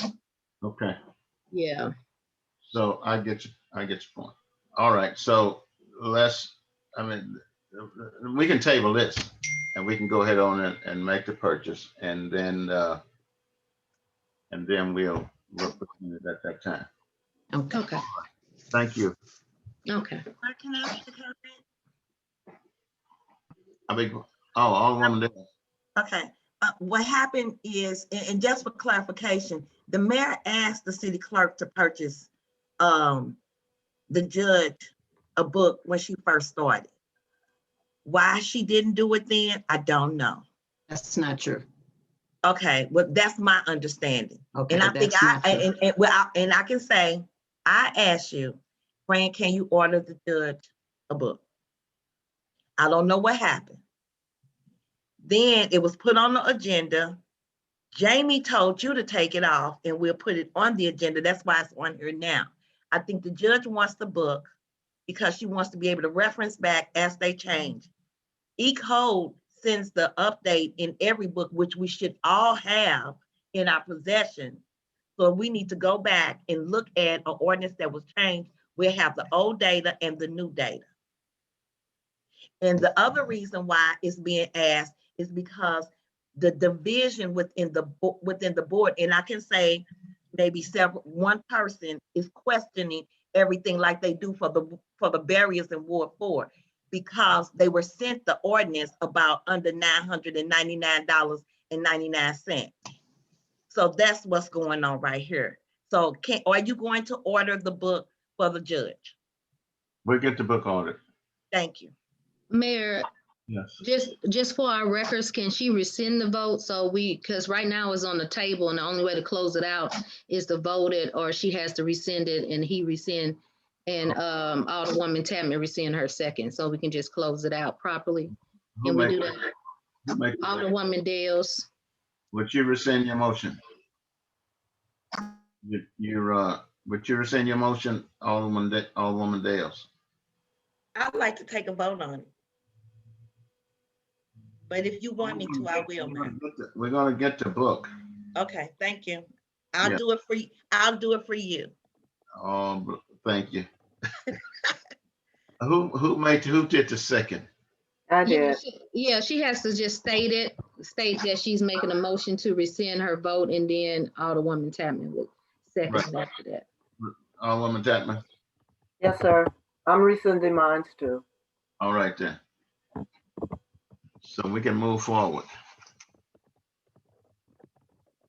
Opioid training. Yes. Good evening, everyone. I wanted to present to the board that we consider the board, along with our citizens who want to join us in taking opioid training. On last year, I had the entire staff from the Department, St. Louis County Department of Health on. We never got to that point. The coronavirus has more or less silenced the information about the opioid crisis in our community. And actually, the opioid crisis is a pandemic as well, but it's not getting the coverage. We have more men between the ages of 18 to 25 that are now overdosing. That information can be gathered off of the Department of Public Health website as well as Christian Northeast Hospital. Why do I want to offer us that training? Number one, when we did the Innovative Public Safety Crime Prevention Summit, St. Louis County is one of our 3-year partners. They were present there. They gave out 25 Narcan kits, which was very alarming. And at that point, Ms. Brittany Nelson, who is the coordinator, asked if I would consider working with them to set up webinars or training for faith communities, cities, and community organizations. That was the highest numbers they had given out in the 3 years they had been doing that type of program. So we thought it would be advantageous for the board and our citizens. It's beneficial for 3 things. If you know someone in your family who potentially may overdose, because it's happening more frequent now because of the stress, you will know how to administer that Narcan. Number 2, because we are deemed a hot spot for the opioid crisis for North County, you'll know how to administer if you see someone that's overdosed and you happen to have that on you, or you would know what to do. And then again, because of our citizens and our zip code are the ones who were given that Narcan, I think it would be beneficial for us. So I wanted us to discuss that and vote on us offering that training for the board and our citizens. It would be a Zoom event or a webinar.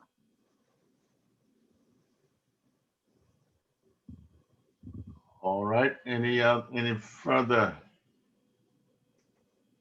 Did you need a second to that? Yes, sir, I did. All right. Is my second.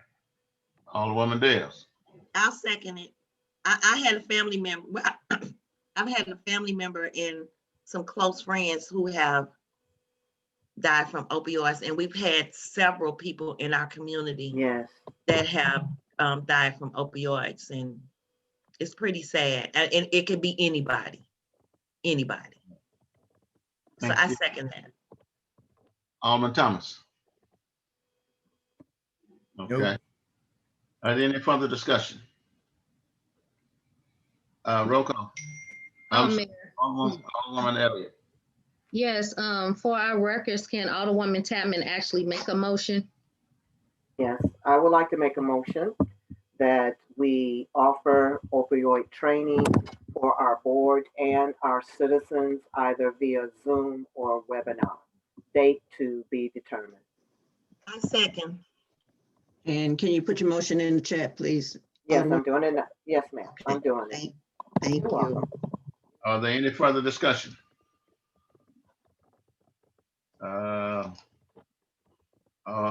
Alderwoman Elliott, your hand is up.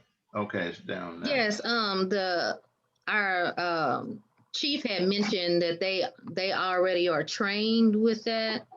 And I was just wondering, how does it complement what chief indicated in the email about what they're already trained and the supplies they get through Missouri Hope Project? Chief, would you interject, please? Yeah, so when I sent that out to the board, it was just for informational purposes only. Crisis intervention training has become it's become a staple in police academies now. And we're trained on it, and we get our supplies from the Missouri Hope Project. But that's for first responders. As the Missouri Hope Project, I believe it's only for first responders that I'm aware of. But all of that was just for information only. Okay. Last question, because I did not ask that in advance and I apologize. Is there any form of agreement that we have to have with this organization in order for us to have the webinar? Well, we don't have to, because St. Louis County, I think, because they have carte blanche purview at any health events that are done in any city in the county. I think we talked about that when we were doing the COVID training. Mr. Griffin explained to us, because of this becoming from the Department of Public Health, we don't need to have like a written contract in place. Thank you. No further questions. Thank you. You're welcome. Alderwoman West, It's Alderwoman West. Alderwoman Tapman, I just have one question. Well, I'm a little concerned about legal ramifications of John Q. Citizen having these kits, and you see someone pass out before you, and you administer this and they die anyway. So that would be my concern about just John Q. Citizens having it. I guess if employees of City Hall and at the rec center where people come and go, that would be, to me, more adequate. So I guess it's more of a comment than a question. No, thank you. That's a good comment. Because the opioid training is offered through the Department of Public Health for all citizens, i.e., citizens, organizations, that was one of the questions when I started working with them about that. There's no legal ramifications as far as, like you said, if someone died, that caveat is removed. What I would do is the materials that I use for community activists and organizations, I'll let you all look at that. But yes, that's a good comment. And it's not to replace, because when I say staff, maybe I should have been more explicit. I mean, not just the board. I should have put the city employees and all. So I'll change my motion. But the training would be offered. I would like for all of it, the staff, as well as the board and citizens to be a part of it. But thank you. That's a good comment. Thank you. Was that the remaking of your motion? Yes, sir. I'm going to remake it. So I'm going to put in there all city employees and staff to add to the board of alderpersons and citizens. Thank you. Was that second? I second again, Mayor. All right, second again. No further discussion. Call the roll. Alderwoman Tapman, Yes. Alderman Carroll. I didn't hear you. Yes. Okay. Alderwoman West, Yes. Alderman Thomas, Yes. Alderwoman Avant Elliott, Yes. Alderwoman Dales, Yes. Alderman Perry. Yes. Oh, yes, Mayor. Thank you. We'll move down to COVID-19. Alderwoman Tapman. Yes, I'm sorry. Yes, again, someone reached out to me several people reached out to me 2 weeks ago about considering our city being a vaccination site. And talking to Rochelle Walton Gray, who is now the community liaison, we did sign up 2 churches, but we wanted to entertain to see if our city, I had extensive conversations with the mayor and with the chief if this was a possibility. Because of me working on our next upcoming summit, I've acquiesced and asked some of my other colleagues to work on that. So Alderwoman Dales, if you want to speak to that. I will. What I'm going to try to do is, once I get the information from Alderwoman Tapman, I'm going to see if we can offer the vaccine during the safety summit. I spoke with a little bit about the chief about how we're going to set it up, but we haven't really came to how we're going to do it. But first, we're going to see if we can get one of the organizations, and I think it's St. Louis County. Dinah, Yes, I'm sorry. Yes. It's St. Louis County that we're going to be working with to see during the summit if we can offer the vaccine to our residents and surrounding residents. I've been receiving a lot of calls from individuals. Where can I go? How can I get it? So if we have it for that one day, that may help some of the people within our community to get vaccinated. And I'm going to be working firsthand on that. If I can interject, I did have a conversation. Chief, could you chime in? Some of the things we talked about, because what we decided, Alderwoman Dales, because of the laxity of it and the size, is to do it on separate days, because the summit is massive now, still doing it, but not on the same day. Right, that's what the chief brought up, yeah. Yeah. Okay, that's fine, but I'll still continue to work on it to see if we can get it done. Yes. Okay. Okay. All right, so that you put forth a motion to that effect? There's no other questions? I don't see any. There was no motion for there to be a discussion. So that was just a discussion. Okay. All righty. So we've had a discussion. Okay, and I'm putting in the motion. Well, that wasn't, I thought it was just for a discussion and not a motion. Okay, we can do that, man. Yes, we can do that. Yeah, so we can move to the next item on the agenda, Yes, sir. which is resolution number 2021-03. I'm sorry, Mayor. Yes. What are we doing with the COVID-19? We didn't have a motion or a second or a vote, so. Discussion. That's just a discussion. Just for discussion. Oh, okay. And we'll bring it to the next meeting to vote. Oh, okay. All right, Alderman Carroll.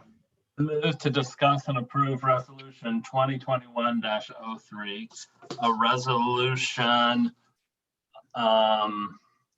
of the city of Bellefonte neighbors prohibiting excessive force. Second. All right, and moved in second. Any further discussion? Alderman Carroll. Yeah, this is Alderman Christian sent out an email back in October about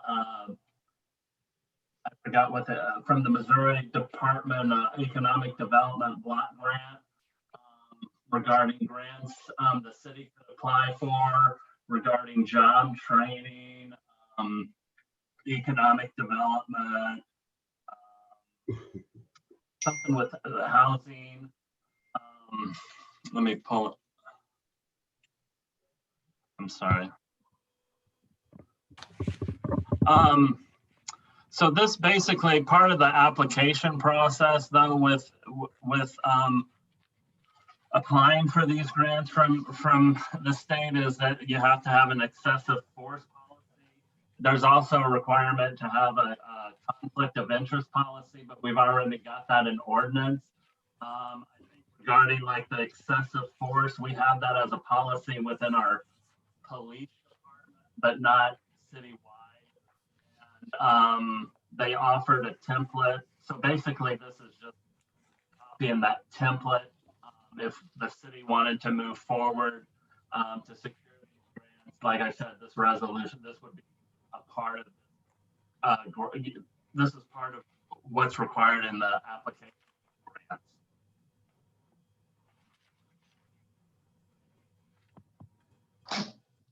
He was going in and out. You muted, Mayor. Okay. All right. Was there a second? Alderwoman Tapman? I seconded. All right. He was on the discussion, Any but further he's discussion? going in and out. Mhm. Yes, I had a couple of questions. Alderman Carroll, you stated that this information was presented from the state. I'm pretty familiar with the grants, and I was trying to see where the use of force grants had to do with community block grants and things. Could you send us the supporting documentation for that, please? Mayor, may I? Yes, you may. This was sent out back in October by Alderman Christian. So all of that, those links and stuff were supplied in his email. And then when I went through and looked at it, part of the application packet, you would need I forgot what it was called, a conflict of interest ordinance or policy, and you need an excessive force policy or resolution. And this was just lifted from the template that the state provided. All right. Are there any further discussion? Not, Madam Clerk, call the roll. Alderwoman Tapman, No. Alderwoman West, Yes. Alderwoman Avant Elliott. You're muted. Yes. Alderman Perry, No. Alderman Carroll, Yes. Alderwoman Dales, No. Alderman Thomas. No. 3 yes and 4 no, Mayor. Okay, so does that mean the motion fails with a simple majority? Yep. Okay then, so it fails.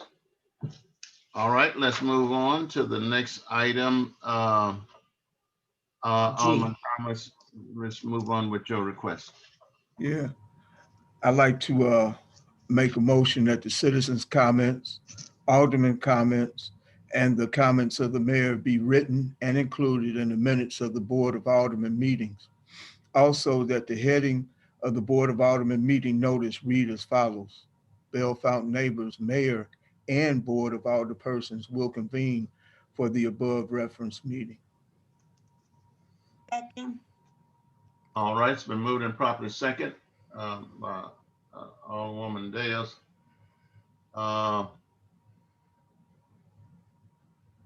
Alderwoman Elliott. Yes, I was just wondering from Alderman Thomas, were we going to be revising our ordinances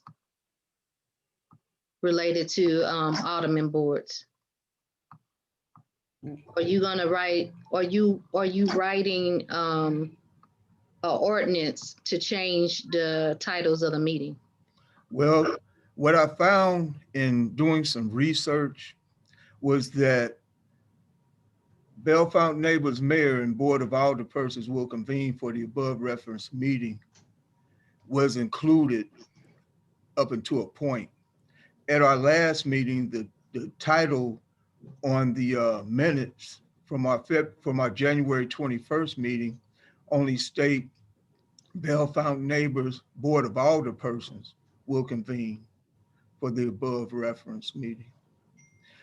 When I went back and I looked even further, I saw that for some reason, and I don't know, maybe Fran can answer, if why the verbiage was changed from what it is tonight. Because tonight it says Bell Fountain Neighbors Mayor and Board of Alderpersons will convene for the above reference meeting. Sure does. That was an accident. Yeah, and see, that's why I'm asking that. I don't think no ordinance needs to be written. I think it may have just been a mistake. It may have just been a typo.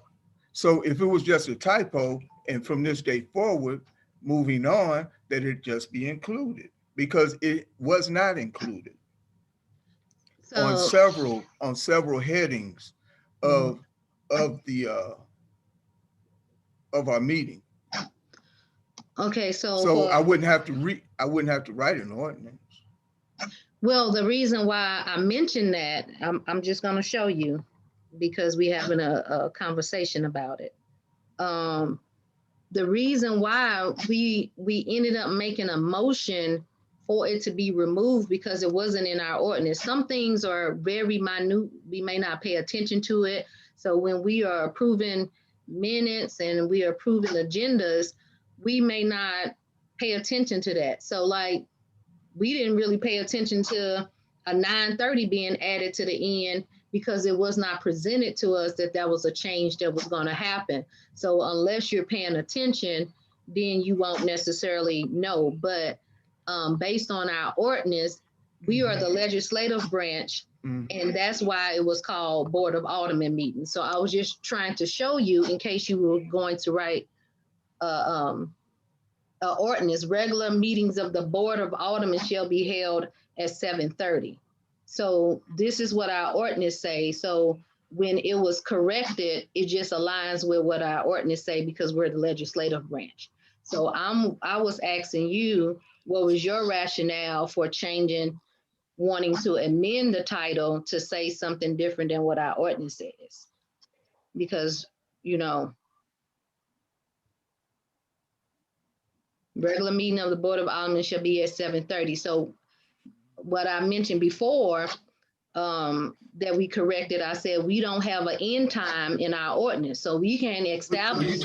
You're talking about two different things now. I know, but I'm saying, but it's still something that was added, but that, you know, added that was not in the ordinance. I didn't add it, nor did I take it away. Right, but and it was there, and then it was taken away. Okay, so, and it should read that the Bell Fountain Neighbors Mayor and Board of Alderpersons will convene. But that's what I'm saying is incorrect, because we're the So it was legislative incorrect. So it was incorrect the whole time. Yes, and I'm sure that it's been since Fran was here, but she had corrected it. So I don't. So, but then it came up, then it's on there tonight. Well, yeah, but, that's my mistake. We have to address the clerk about that. That's not something that we should even be saying, oh, we need to make this a permanent thing. We just need to make sure we paying attention to make sure that it's correct all the time. If we have an oversight, that's a problem. But unless we're going to change this ordinance and now be two branches merged together, the appropriate title is Board of Aldermen meetings, because that's what our ordinance says. That's why I asked, were you going to change that for that? And then additionally, we made a motion as a board and approved for a discussion about comments to be done by in 2022. The board approved that. So we will need to find out, how do you override? Because when we had our previous attorney, they said whoever was on the prevailing side of a motion could be the one to bring it back to the table for the board then to re-vote on it. And you were not on the prevailing side when it came to that majority vote on tabling the whole comments on the agenda that we made, that says that we would not even discuss this again until 2022. But you know, and it's so odd, but it isn't odd that we would even be having this conversation about citizens' comments being included. So I guess if I have to write an ordinance to correct what's wrong, then or rewrite an ordinance and get it approved, then that's what we're going to have to do, because the citizens' comments should be included. Our comments should be included. How else can we come back and say what you said, what I said, what the mayor said, what the citizens said? Just for You know, clarification, up in the right-hand corner, it says recording. no. Point of order, and Alderwoman Levine Elliott, you made your point, and so has Alderman Tom. Point of order, point of order, point of order. The mayor has to recognize you. You haven't got recognized. I'm recognizing her now. Okay. What's your point of order? Point of order. Alderman Thomas stated that he will do the ordinance. And as a records keeper, the clerk should document. If it's a motion, and before you got on the board, Alderwoman, about the attorneys that you refer to, and probably the former mayor that you refer to, okay, stated that anyone can re-bring up a motion, and it was also brought up in the training. So we have a motion on the floor. I second it, and we can move on because we want to vote. Okay, I have to rule on your point of order. I'm sorry. She didn't make one. She just started talking. Point of order. Point of order. What I'm stating is that we have already discussed. Example now, because y'all are talking over me. Alderwoman West, I see your hand up. You going first? We both got comments. Okay. City attorney, from my understanding, like when a motion has been adopted by the board, to undo that, it requires a different motion than just restating the opposite of what has been adopted. Is that correct? The attorney has to answer that. Yeah, that's who I addressed it to. Thank you.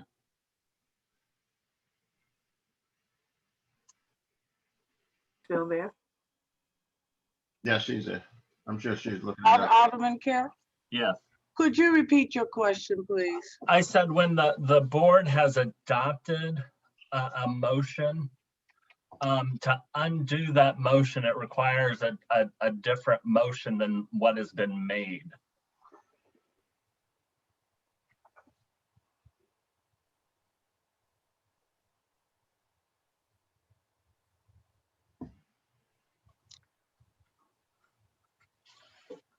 I am not clear on what the motion was that you are speaking about undoing. I don't know the content of that motion.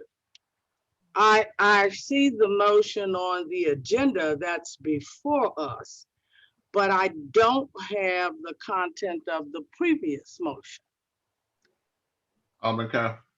Yes, that was voted on and approved by the board back in December, where we made a motion to postpone this until, I believe it was May, I don't know the exact date, of 2021, when the new Board of Alderpersons were elected.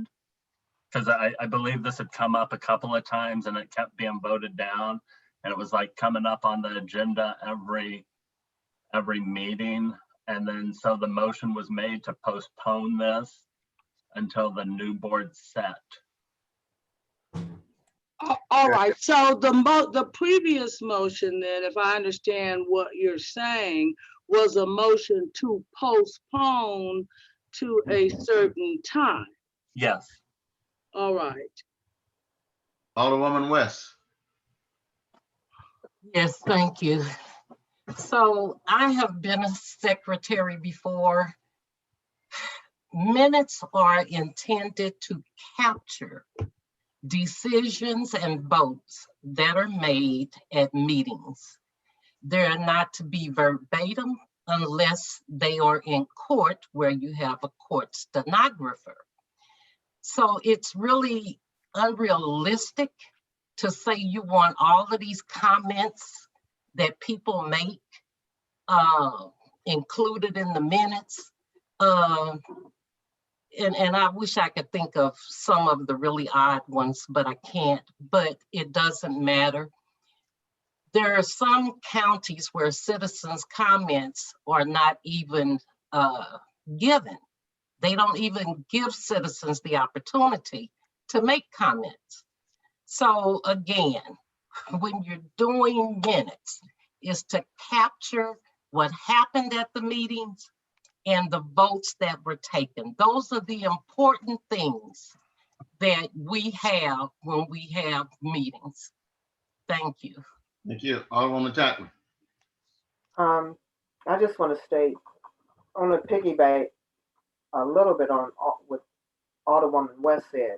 Yes, what was done and captured is important, but I guess in the age of information that we're in now, there are times when important information is shared. If citizens are not at the meeting, or i.e. don't have access to technology, they don't get that information, even out of the reports that each department head makes.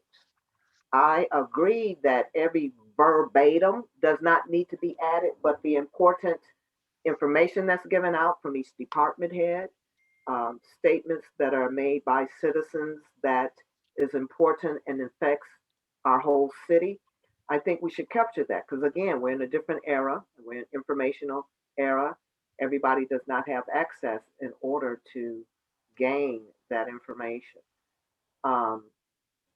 And I still want to refer to the attorney because I didn't quite get your response to, if something was made in a motion, it was motion to table it until the election. Did you say 2021, Alderman Carroll?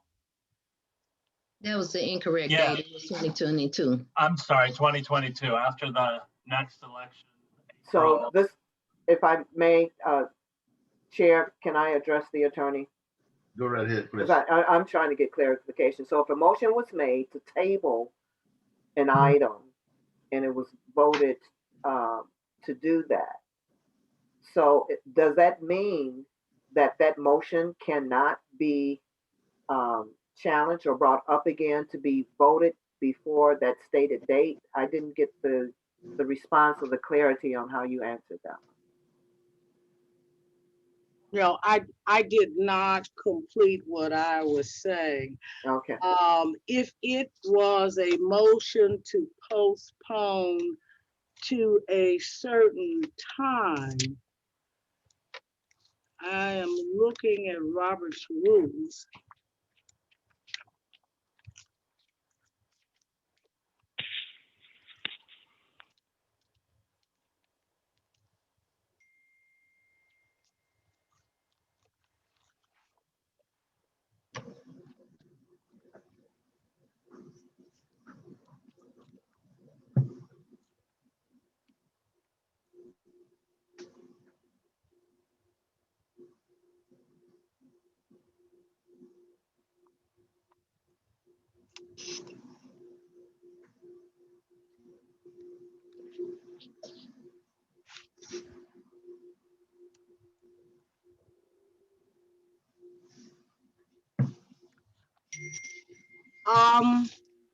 Based on what I'm seeing in Robert's rules, I don't see anything that prohibits the matter from coming back before the assembly. If the motion was to postpone the matter until a certain time, it looks like under Robert's Rules of Order, that the assembly or a member of the assembly can bring the matter back before the assembly. Okay, that's the clarification I needed. So it can be brought back at any time, even though there's a stated date, because it was only a motion made to table. That's what I'm saying under Robert's Rules. Okay, thank you. All right, so what is it, Alderman Thomas, what is your pleasure with this measure here? We're at a vote now. If the discussion is over.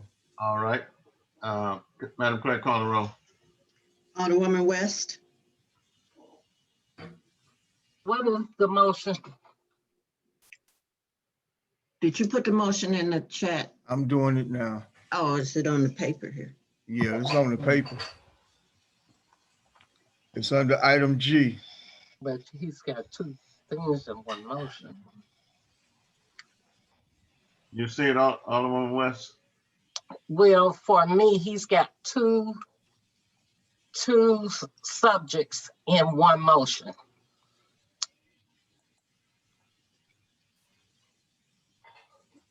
Oh, to change the name and then to, Yeah, which is incorrect. what's incorrect? The name change will be the ordinance concern. That's what I said earlier. So, And he said he would write an ordinance and then we moved on to voting on it. So Mr. Chair, Yes, may I address my colleague? yes, go right ahead. I'm sorry. That's okay. Alderman Thomas, Yes, ma'am. would you consider amending and separating the two, where the one to table it until you can get an ordinance written for the name change, that's one, and then put the second one separate? Would you be amenable? Okay. Yeah, I can do that. Okay. So where are we now? He's going to, Mayor, what he's going to do, because Alderwoman West made a good point.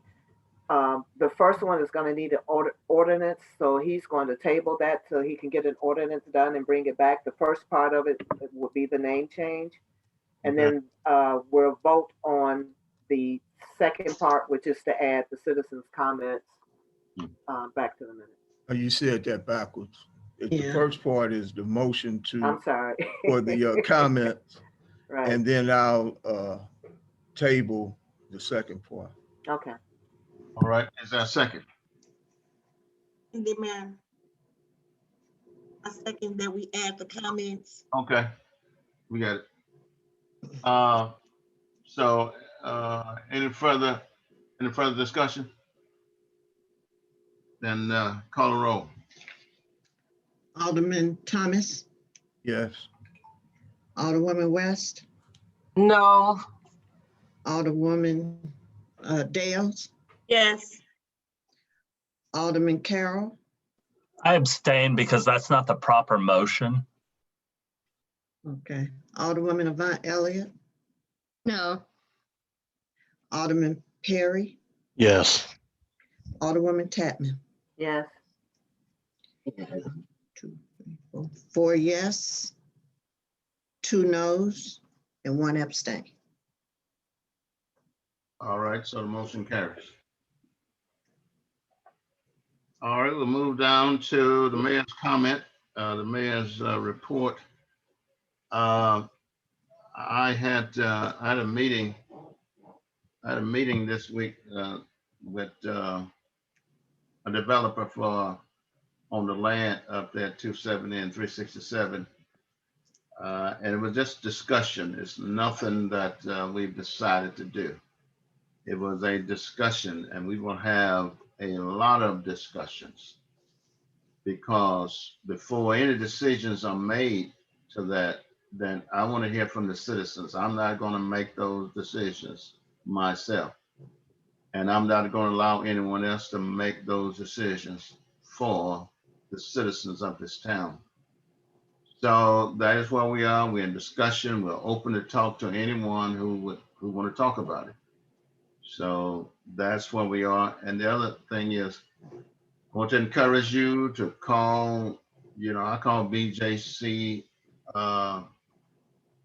what is it? BJC vaccine. I mean, I went on the website and I'm in line to get my shot whenever they call me. I would encourage everybody to get their shots, especially if you're 65 and over. because it is, I think that's what's going to save a lot of lives at this point in our history. So make sure you do it. I'm afraid of needles. So if there's anybody who want to back up, it's me. I don't like getting stuck. But for this, I'm going to get stuck. And so even from a kid, I was afraid of needles. I cried all the time when I had to get vaccinated and all that stuff. But let's do it, get it over with, so we can get back to some sense of normality. That's all I have. Madam Clerk, call the board. Okay. Yeah, go right ahead. Alderman Perry. Oh, Mayor, can we ask you a question real fast for your report? You have to be fast. Okay, all right. It's just real quick. I've had a chance to talk to my peers about this before, but I wanted to bring it up to you so you can be aware. It's not being facetious. It's not having an issue with other people doing things. But as the emergency manager, when we have an idea that's related to that particular role that you have, we should be bringing it to you so then your staff can execute it. So if it has to be an agreement with an institution, then you bring it to the board for us to vote on, but you're already within your authority to bring resources to the community as the emergency manager.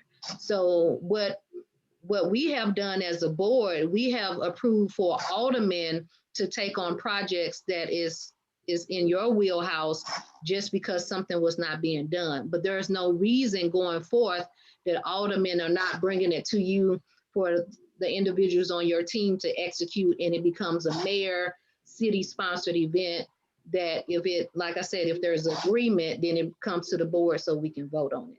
I just wanted to share that because I have not seen that execution of that emergency manager taking place. We as the board had been intervening with bringing food in and COVID testing, and it's really undermining of your authority. Thank you. Alderman Chapman. Yes, thank you for those comments, Alderwoman Elliott. For clarification, all of the projects that I've been involved in, the COVID testing, the summit, and the Hearts to Badges, I did consult with the mayor. And I did that because, as you stated correctly, as the emergency manager, it also states in that documentation that he has the authority to appoint anybody he wants to spearhead those projects. I presented those because I think it would be remiss of me when people approach me because of the relationships I have in city and county and ask me to implement something in the city or another organization. I think it would be remiss if I don't take that access and offer it to my city. And so that's how those things happen because of relationships. People ask me to do for them. It's beneficial for my city. I go to my mayor. And that's why all of the meetings that I've had and all of those events, the mayor has chaired. And so I think it's vitally important that as we look at what's happening now in our atmosphere, that we all do that. Is take advantage of those relationships we have built and bring them to our city. That's the resource that I believe I bring to the city, relationships. So I have not usurped his authority. He can say that himself, but I needed to speak to that because I will always not only go to him, to the chief and the street department because of relationships when I'm approached about helping someone else in their city or their organization. And it can also be beneficial if it's about the streets like the summit. And I'll talk about that in my report. I bring that to our city to implement. So I just wanted to say that. It's And not just, that he. Thank you for that. Thank you for yeah, that. Thank you yes, very thank much. you. Most all of the board, when they Mhm, do a project, they always notify me. mhm, And I'll let them do it. I'm not the one to do everything. That's why I have HEPs. So let's move on to call the next one, Madam Clerk. Okay, Alderwoman Tapman. Yes, thank you. We had our first meeting starting to gear up for the second Innovative Crime Prevention Public Safety Summit. We had a good meeting. And to further just a little bit of what I just stated, because we have added 2 issues that will need the assistance of our street department and our fabulous city engineer who has been doing an astronomical job, we will be implementing a lighting project, street lighting project, as well as street safety or traffic safety projects that's added to public safety. We had citizens that were involved, which I'm excited about. We've always had representation from all of the wards who are involved. I want to also invite my colleagues for the second one to get involved in what we're doing. The date is March the 20th, Saturday, March 20th. The inclement weather date, because we're doing this every quarter or twice a year, would be for our fall summit is what we would acquiesce to. Also, give more information about what Alderwoman Dales stated and also the mayor. If you go on to St. Louis County website, it will list all of the vaccination sites that are already approved and set up. So you can go to BJC. The best place to go is to your doctor. If you sign up with your doctor, you can get in probably faster. But if you go to either one of those websites, BJC or St. Louis County Department of Health, it lists all of the vaccination sites that we've set up already. Thank you. Okay. Alderman Perry. No reports at this time. Okay. Alderwoman West.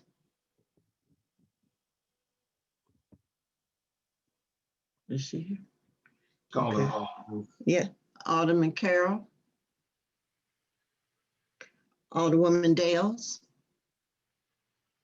You're muted. Thank you, thank you. I would like to thank all the participants that stayed on the line. We're almost there, so we're getting better. I will be working with following Alderwoman Tapman's lead. I'm going to be working really hard to see if we can get the vaccination here in our city for a day. We're working on the Black History Celebration, which is going to be in June, on Juneteenth. And the team and I, we've come up with some really good ideas, and we're scheduling some really nice people that I'm sure the community is gonna wanna hear. We're gonna make our city really, really proud. This is gonna be our 5th anniversary, and we're gonna have a really nice event, provided that things don't change with COVID-19 and that the numbers continually to drop. The citizens over in Ward 4 are ecstatic and happy that the barriers are finally being ordered. And I want to tell the street department, if they receive hugs and kisses, just take them. And Mayor, I just want to tell you that they are so excited, that that because of you, they finally getting this. I'm not looking for hugs and kisses. They gonna give them to you when you get over there. So I award the men and women. So I'm just letting you know.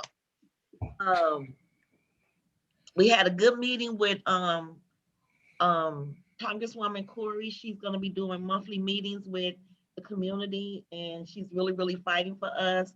So I ask that you all keep her up in your prayers and hedge of protection over her, because she is being threatened in Capitol Hill, and that's very serious. Basically, that's it. I just want to, tell all the citizens, we hear you.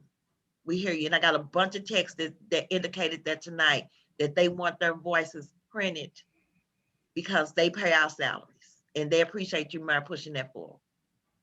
Thank you. And James. Okay. Thank you. Thank you. Okay. Alderman Thomas. Yes, good evening. First of all, I'd like to thank my colleagues for standing strong It's 9:49 tonight. Look like we'll be finished by 10 o'clock. If everybody keep it to a minimum. My only voice to the community is sit in your car when it's running and keep it warm. Don't let nobody take your car while you standing up in your doorway or you sitting on the couch or you making your coffee. As you can see, the thieves, they going to St. Peter's because they know people out there feel real comfortable. But we're not going to let that happen here in Bell Fountain. Yeah. All right. And as Black History Month progresses, let's recognize not only our passed on ancestors, but let's recognize some of the ones who are here today. Yeah. All right, that's all I have to say for now. Okay, Alderwoman Avant Elliott. Yes, thank you all for coming. I wanted to share that I did get a chance to attend the Federation of Block Units, which was very informational. And there is a person in my ward that I understand is facilitating that. And I hope that other wards and representatives will do the same. I understand that all the persons, elected officials cannot chair those types of events, but I think with the curriculum and all the resources to provide, it seemed like it would really be good for the community in order for us to have organized ways of addressing issues in our community. The virtual Black History celebration for the month of February will be on the 20th, and trivia night will be on the 19th. So the board did not vote for it to be a citywide event, meaning that the city is not sponsoring it, but the event will still be taking place with some individuals who will help facilitate that. On Monday, I will have my first meeting with Community Action Agency. So whatever resources I have, I will provide for the community on Nextdoor, and I will share with all the persons so they can share with their residents. There are a lot of resources out there for our community to take advantage of. And unfortunately, a lot of times resources are not taken advantage of because of lack of knowledge. So I want to make sure you're aware of that. If you have any students that or 11th or 12th grade, Iota Phi Lambda, which is an organization I'm a part of. I am co-chairing another Black History celebration whereby students can go and submit an essay or a poem for a prize award. They would have to submit by the 12th. And so all you have to do is look up IOTA_STL in order to get that information. So just Google Iota Phi Lambda sorority and you'll be able to get the information for your child to submit for a potential prize. And that event will take place on the 27th. On this Saturday, for all the persons and the residents, at 1:00 p.m., we will have a celebration for our state newly appointed state representative, Marlene Terry. So if you would like to come, if you would like to have a voice and share some words of congratulations to her as elected officials, please jot that down and I will be sending an email with the link for that celebration as well. So one of our aldermen has proposed, Alderman Carroll proposed that we celebrate Black History Month every month.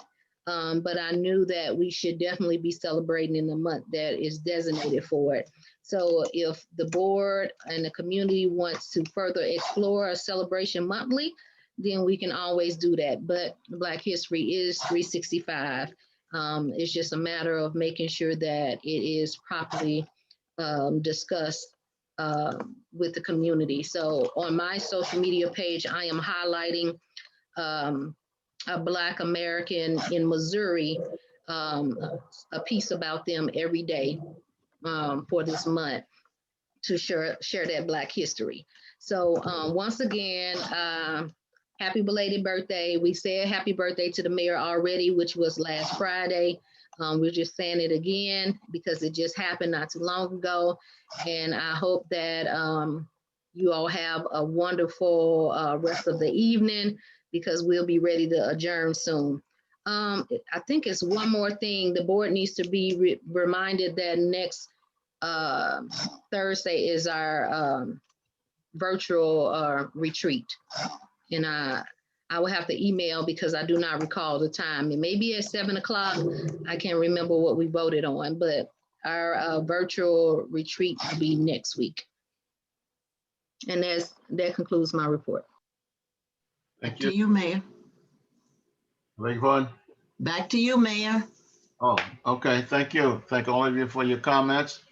We will now open the meeting up to the public for 3 minutes, please. And if there is an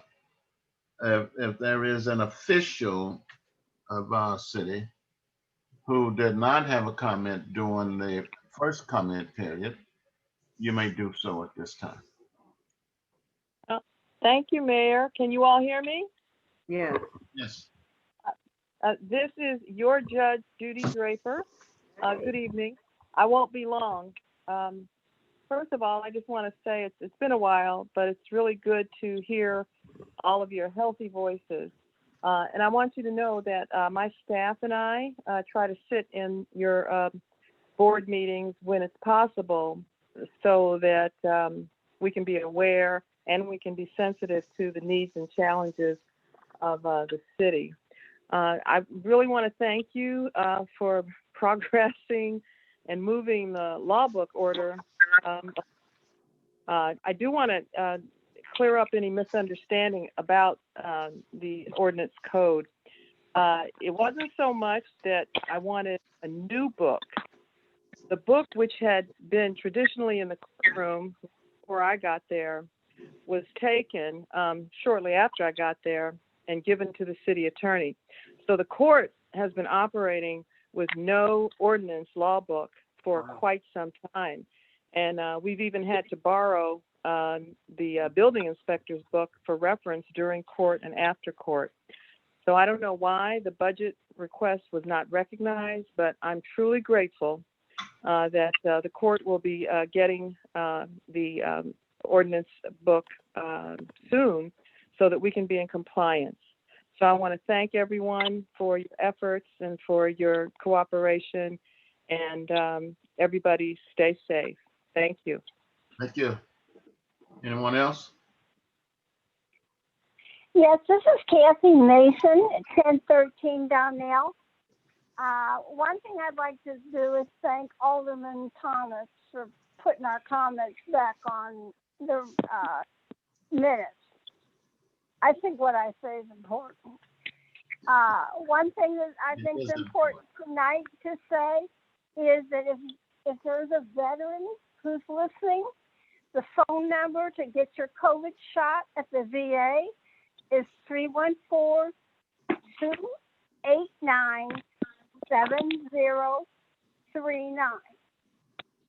My third thing is, I have a question. Do any of you know why February is Black History Month? You better hear them tell us before we. Okay, I can say, Kathy, I'm gonna put that on next door once I get permission from the organization to list what, why it was started and who started it. They have a write-up, so that's the way it was founded by the founder. And I'll email you the information, but I am gonna put it on next door. No, That is, if somebody don't beat me to it. I have the answer. I looked it up because I wanted to know. I know you got the answer.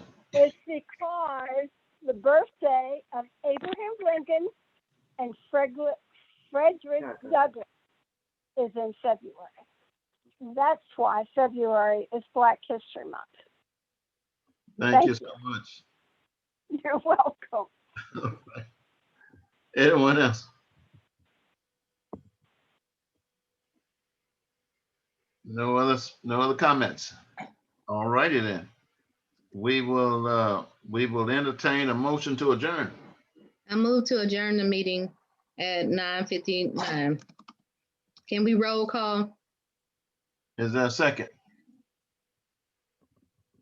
I'll second. Okay then. Thomas. Your hand. Okay then.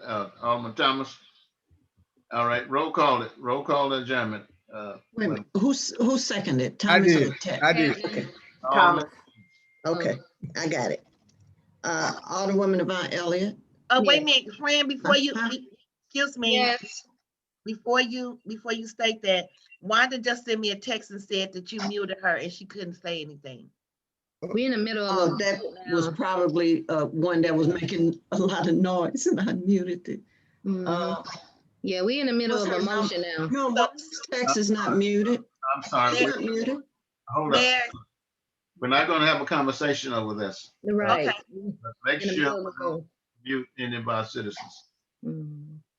I don't have, it's not muted. Well, just, we got a motion on the floor now that we're voting on.